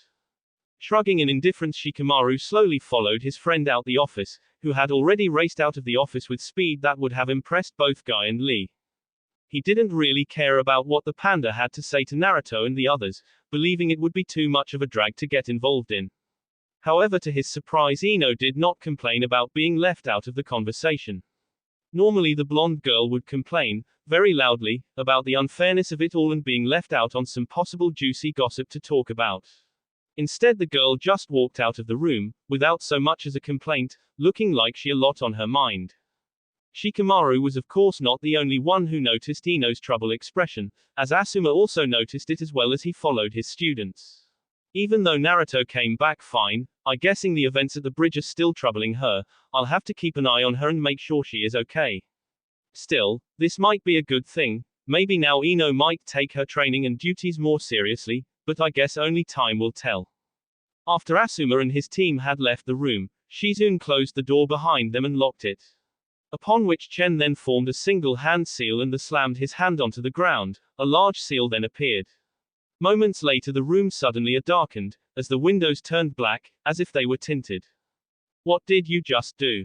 Demanded Tsunade as she looked around her now darkened office. Please do not worry, Hokage-sama, this is just a barrier, it will prevent anyone listening in on our conversation, or looking in on us, Chen explained calmly. Nice, remarked Jiraiya as he examined the barrier, while at the same time wondering if he could get Chen to teach him it some time. Now that you've secured the room, perhaps you can now inform us what it is that you wish to tell us, and why it requires such drastic security measure, the Sandaime asked, indicating at the erected barrier. Nodding, Chen then proceeded to tell them about the prophecy and how he and his master believed it involved Naruto. When he finished nobody said anything, in fact the whole room remained deathly silent for several minutes as everyone, minus Naruto and Chen, went over everything they had been told in their heads. So let me see if I understand you correctly, began Tsunade, who looked more than a little skeptical about the whole story. 1,000 years ago, the founder of your village foretold that a war would begin that would decide the fate of not only the shinobi world, but everywhere else, and you believe that this Avalokitesvara person is my Naruto. We do, nodded Chen. And what exactly is your proof, other a vague description that could match any number of other people? You said it yourself, your people once thought it was my grandfather for a time, but were wrong, you could be wrong again. I doubt it, Haim, it seems to match the kid pretty well, especially the whole curse of the fox thing. I mean, how many people are out there that are cursed by the fox? Jiraiya half joked. Though he quickly adopted a serious look, which was unusual for him when he glanced momentarily at Naruto. Seeing the look on his face, the two Toad sages knew what Jiraiya was thinking about, since it was the same thing they were thinking about, the child of prophecy. If the two prophecies were indeed connected to one another, as they suspected, then Naruto could indeed be the child prophecy. Tsunade, however, was not convinced. Maybe, but that still doesn't prove that what you said is true. I mean, for all I know, you could have made all this up. You admitted it yourself that your people are the only ones who can read the writing on that wall where this prophecy is written on. It could be talking about how to make noodle soup for all I know. When his mother finished, Naruto tried to defend Chen and the pandas, believing that she was being too harsh on them. Given how if they'd wanted to harm him, they would have done so long ago, back when he was still in the valley. But before he could say anything, Chen responded. I understand skepticism, Hokage-sama, especially considering what happened to Naruto-san and his comrades when they were journeying to our valley. However, I can assure you that what I speak is true and we only wish to help your son. If it means anything to you, we can vouch for Tar Pandas, Pa voiced suddenly, causing everyone to direct their attention to him. They've been friends Tias Toads for a long time, which was why we didn't tell ya anything about them. If Tar Pandas say they can help, they will, ye can trust them. If the Toads say we can trust them, I believe we can. Tsunade-sama, added the miniature Katsuyu. Seeing that nearly everyone was of the same mind, Tsunade let out an exhausted sigh and turned to the last person in the room, who had remained silent the entire time. What are your thoughts on this, Sarutobi-sensei? The old Hokage did not answer at first, instead he continued to puff his pipe, going over everything he had learned. But after some time, he finally spoke. I believe it would be wise to allow the pandas to help, at least for the time being. The Shodai did leave instructions on how to find them. He would not have led him to them if he did not trust them or believe that they could help Naruto-kun. Seeing the Sandaime's point, Tsunade nodded and turned to Chen. Will Naruto have to leave and stay in the valley for his training? She knew that there was a chance that Naruto may have to leave for a long period of time for his training. Jiraiya had done the same thing when he was training with the Toads and he had left for 3 years, something that Tsunade wasn't entirely comfortable with as she did not like the idea of not seeing him for that length of time. No, at least not at this present time, answered Chen, shaking his head. During our battle with Ankoku, our village was destroyed and the valley suffered extensive damage, and it will take time for us to rebuild. But even then, we can help with Naruto-san's training just as easily here, given how the forestry here was created by your grandfather with his Mokuton ability. This will make it ideal for his training later. Seemingly pleased by this, Tsunade nodded her head. Is there anything that we can do to help? Not you, But there is something that the toads and the slugs can do for us. Let me guess, Ya wanted our permission to sign a contract with Naruto-chan, since he's already has contracts with both the slugs and us, stated Pa, having already guessed what Chen wanted to ask them. In response, Chen nodded. That is correct. We already suspected that neither you nor the slugs would give your contracts up with the Naruto given how you already agreed to share a contract with him. So we had hoped you would agree to allow us to enter the same pact as well. Under normal circumstances we'd refuse, but given how Ya helped the Shodai Hokage with mastering his Mokuton powers, Ya are obviously Ta best people Ta help Naru-chan with, is Mokuton bloodline, so the toads will agree. How Abu Ya Katsuyu? Asked Pa, turning to the female slug clone. I will agree as well, the pandas are indeed the most suited to help Naruto-sama master his Mokuton powers. For that reason alone I will accept a shared contract, replied the slug queen. Upon hearing this, nearly everyone in the room was of course surprised by this new development, as Naruto now had 3 summonses, who had all agreed to share a contract with him, something that was unheard of until today. Naruto on the other hand was grinning like no tomorrow and had to fight down the urge to jump up and down and shout about how awesome this was. Pleased by this, Chen smiled and bowed respectfully to the Toad Elders and the Slug Queen, thanking them all for their acceptance and for agreeing to a joint contract with Naruto. You know Pa, Gamabunta won't be entirely happy with this, he was already reluctant with sharing a contract with the slugs. He might not react well when he learns that we are now also sharing a contract with the pandas, stated Ma quietly, to which Pa scoffed. Gamabunta is a big boy, he'll sulk and moan Abu it for a couple of days, but he'll eventually get over it. With both the other summons agreeing to sharing their contracts with Naruto, Chen took out a small scroll from within his robes and opened it, revealing another scroll, one larger than the first. I trust you know what to do here. Chen asked as he opened up the oversized scroll, revealing several names on the sheets. Having already done this before with the toads and the slugs, Naruto nodded and bit his finger, causing it to bleed, and began to write his name on the scroll sheet. Once he had finished writing his name, Chen rolled up the massive scroll and resealed back into the smaller one and placed it back in his robes. With everything now settled, Chen bid goodbye to Naruto and his family, believing it was time to take his leave and allow Naruto and his family catch up. Before leaving, however, he promised Naruto that they would begin his training soon, after which he disappeared in a puff of smoke. Taking that as their own signal to leave, both the Toad Elders and Katsuyu bid farewell to the group and disappeared, returning home.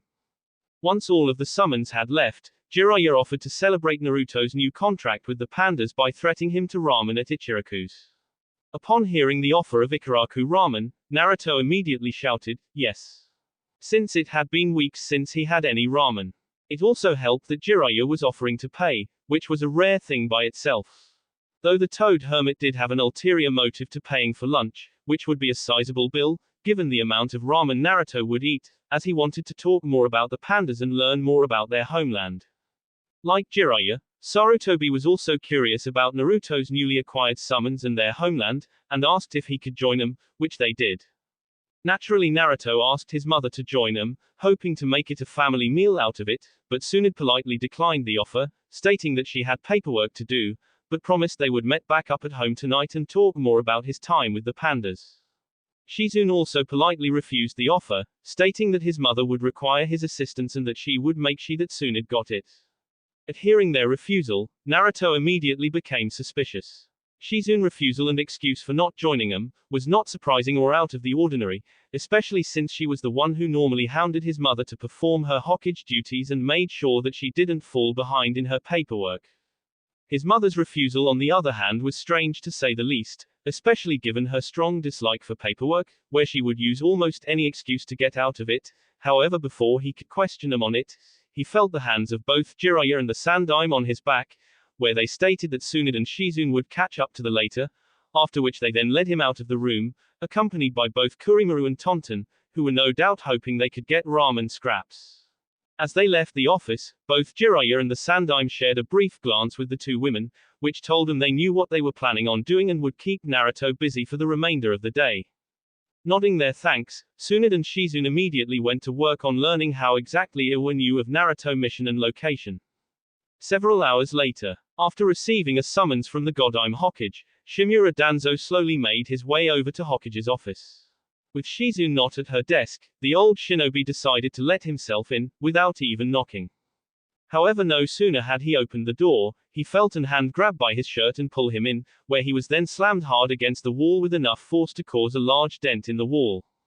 Grunting from the pain, Danzo looked at the perpetrator, who was still holding him up against the wall by his shirt. Tsunade, what is the meaning of this? Looking angrier than he had ever seen her, Tsunade snarled back, I should be the one asking that. Did you really think I wouldn't figure it out? Did you honestly believe that you would get away with it? Glaring at the woman, I don't know what you think I have done, but, however, before he could finish speaking, Tsunade roared, enough. And slammed him against the wall again, hard, causing several more cracks to appear on the wall behind him. I don't want to hear any more of you lies. I know that you were the one who leaked out the information that Naruto was leaving the village to the Iwa spies. You used my son as bait also that you round up the entire spy ring up in one fell swoop. An interesting theory, but where is your proof? Asked Danzo, who despite his situation remained perfectly calm, staring right back at Tsunade.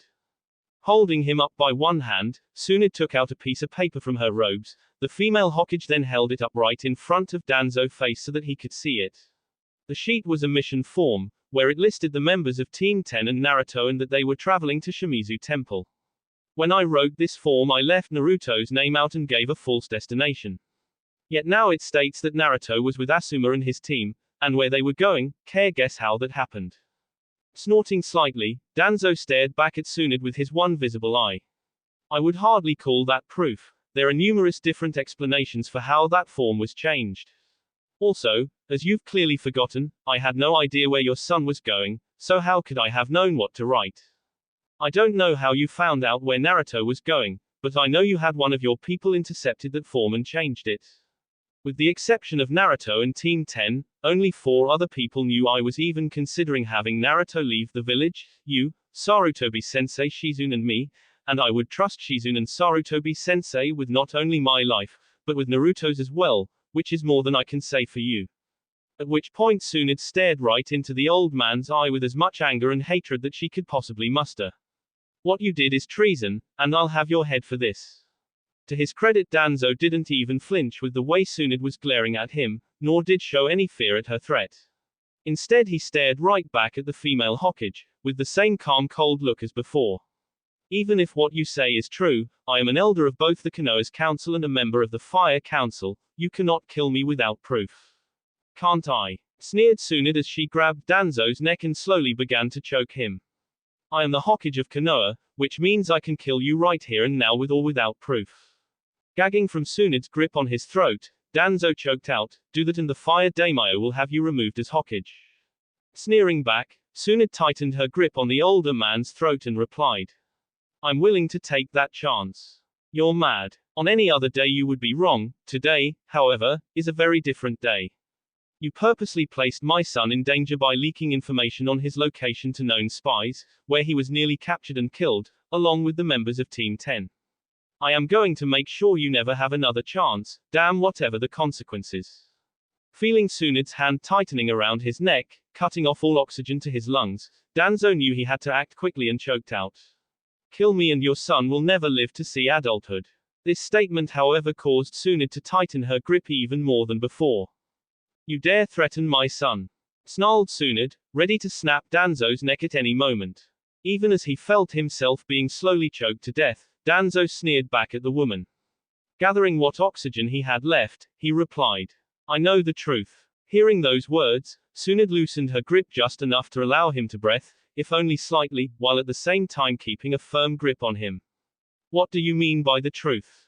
After taking several short gasps of air, Danzo looked Tsunade directly in the eyes and said, the truth about his lineage, his full lineage, confirming the woman's worst fears. Seeing the look of horror on the woman's face, Danzo's sneer grew more, knowing he had the advantage now. Did you really think you could keep this hidden? Did you honestly think that I wouldn't find out? I'll admit you covered your tracks well and it took me much longer than I expected to finally find out. Your son really does look just like his father. The Yondaime Hokage. How, when, was all Tsunade could manage. Ever since your son's existence was revealed, I had my men try and retrace your movements for the last 14 years. But they could find nothing that indicated who the father of your son was. It was only after the Chunin exam that I fully noticed how much he looked like him. When I first had the notion I thought I was mad. The very notion of you and the Yondaime having a child together was ridiculous, but despite my reservations I followed my hunch and had one of my men steal a sample of his blood while he was recovering in the hospital. I then had it compared to the Yondaime's DNA, where it was a 50% match, and as medic you know only a parent or a sibling can be that close a match genetically. Gritting her teeth, Tsunade asked, "What do you want?" Knowing that Danzo would want something to keep quiet about this. "Letting me down would certainly be a start," the man responded, still keeping his face calm and expressionless. When Tsunade had let him down, Danzo began to fix his robes, which had been disheveled when she had lifted up and pressed him against the wall. "So what's your plan? Blackmail me into resigning as Hokage and make you my successor, or simply have me around as your personal puppet on a string?" "Neither," replied the elderly, surprising Tsunade. "Having you resign and making me Hokage would draw too much suspicion, given how it's no secret that you dislike me. People would no doubt start asking questions and suspect that I forced you out some way, and I would need the Jonin Council's approval before my position as Hokage was secured, which would be impossible at this time. Also your sudden resignation, so soon after your inauguration, would be considered as a sign of weakness by some of the other villages and could embolden them to attack Konoha more fervently. As for, as you so eloquently put it, making you my puppet, you and I know both known that you would never allow yourself to be used like that by me and would sooner resign as Hokage and hand it back to someone else, leaving me with nothing. So what then? In return for my silence regarding the identity of your son's father, I want you to halt your investigation on my organization. I am well aware that you have already identified several of my followers and monitoring others. That stops now and you will allow my organization to do what we were created to do, keep Konoha safe from the shadows. You honestly expect me to simply give you and your people free rein to do whatever you want without any monetization?" Tsunade sneered. "The fact that you're still operating even after Sandaime ordered you to disband Root is grounds for treason." After learning that Root was still operating and preforming its own operations, Tsunade had a select group of Anbu monitor Danzo's base of operation. Given both her own newly appointed position as Hokage, and Konoha's current state from the recent invasion, she knew Konoha could not afford internal fight between her and Danzo, which was why she hadn't moved against him. She had hoped that given enough time she could identify all of Danzo's people and round them all in one fell swoop once things had stabilized in Konoha and with the other villages. Now however, that didn't seem possible. "If you value the life of your son you will." Balling her right hand into her fist, Tsunade glared threateningly at the slightly taller man. "And what's to stop me from simply killing you and keeping you from telling anyone?" "This," replied the man as he slowly took out a folder from his robes, which he had brought for this eventual confrontation, and handed it to Tsunade. When opened, it revealed a detailed medical report of Naruto and Minato along with the result of a paternity test, outlining the genetic markers they shared, proving that Naruto was indeed Minato's son. "Should anything happen to me, my men have orders to have copies of this report sent to the leaders of every shinobi village on the continent, and I know you haven't identified them all. You can of course deny it and state it is a fake, though most won't believe you.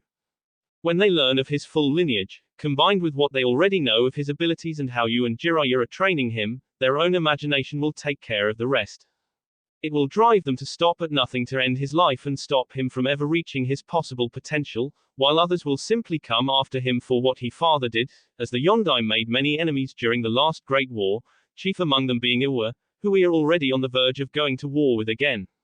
Even if you kept your son close and never had him leave the village, assassins would still come after him, and they would not rest until he was dead." Gritting her teeth, Tsunade had to rein herself in from strangling the man again. After several minutes of intense staring, Tsunade finally capitulated. "Fine." Though his face betrayed no outward emotions, Danzo smirked inwardly at his victory. He had considered making several other demands off her for his silence, but decided against it, knowing that it was better not to overplay his hand and push Tsunade too far. Though Tsunade would not remain quiet indefinitely, and it would only be a matter of time before she struck back. For now at least he had the breathing space he needed to operate his outside interests and get closer to Naruto without her knowing. Deciding that it would be best if he took his leave, Danzo made his way to the door, but before he could open the door Tsunade called out to him. You claim that you are loyal to Konoha and that everything that you do is for the village, but you trample across everything that Konoha stands for, the very ideals that my grandfather the Shodai built it on. He built Konoha so that children like my son could have a chance to grow up and not die needlessly in pointless battles and wars or have to be sacrificed. Yet you are so willing to toss him and others like aside without so much as a thought, even after everything he has done for this village. Not bothering to even look at the woman, Danzo replied. The life on one individual, no matter how gifted or talented they may be, is incomprehensible when compared to the lives of everyone in Konoha. The Shodai was a great man and a shinobi without equal, yet at his heart he was an idealist, and it eventually cost him his life. Your great-uncle, the Nadaime, on the other hand was a realist. He understood that for the entirety to be saved, some must be sacrificed. It is why he created Root in Anbu, so that its members could do the things that others could not, or were unwilling to do for Konoha to survive. And yet in the end the Nadaime still chose Sarutobi-sensei, someone who had inherited the same ideals as my grandfather as Hokage, over you. This comment of course struck a chord with the old war hawk, as he did not like being reminded of that day, the day when the Nadaime sacrificed himself to save his students and made Sarutobi the Sandaime. On that day Sarutobi was willing to give up his own life and act as a decoy so that the rest of them could escape, while he hesitated. Danzo had often felt that if had he not hesitated in that instant, and allowed his fear control him, the Nadaime would have chosen him to succeed him, instead of Sarutobi. However, despite how much that reminder stung him, Danzo's voice betrayed nothing when he answered. Think of me however you like, Hokage-san, it matters little. I will do whatever I deem is required for the continued survival of Konoha, no matter the cost. When Danzo tried to leave the office again, he was stopped again by Tsunade, who slammed her hand against the door, prevent him from opening it and forcing him to turn and look at her. Is there something else, Hokage-san? For as much as I enjoy this philosophical debate on morality and ideals, unlike you I have other duties that are required of me. Growling softly at the man's sheer lack of respect, Tsunade brought her face right up to his and looked him dead in the eye, with an intensity that would have pierced steel, and spoke in a voice just as intense. If you ever threaten my sons like that again, or put him in danger for one of your little schemes, I will end you myself, regardless of the consequences. Do I make myself clear, Danzo? As glass, responded Danzo, again showing no fear whatsoever, despite the seriousness of Tsunade's threat. Shortly after she removed her hand from the door and allowed the man to leave, leaving Tsunade alone in her office. Moments later, in a fit of rage Tsunade grabbed her desk and threw it out the window, while screaming out her frustration. After venting out her anger, Tsunade began to take in deep breath in an attempt to calm herself down. Damn you, Danzo, you may have won this round, but I'm far from down. Realizing that it wasn't working, Tsunade decided to leave her office and get a drink before ordering a new desk and window. After which she would then start to work on her response, which would begin the long shadow war between her and Danzo, a war for the very heart and soul of Konoha. That will be it for this video. If you want more, comment down below, like, subscribe. And see you guys later.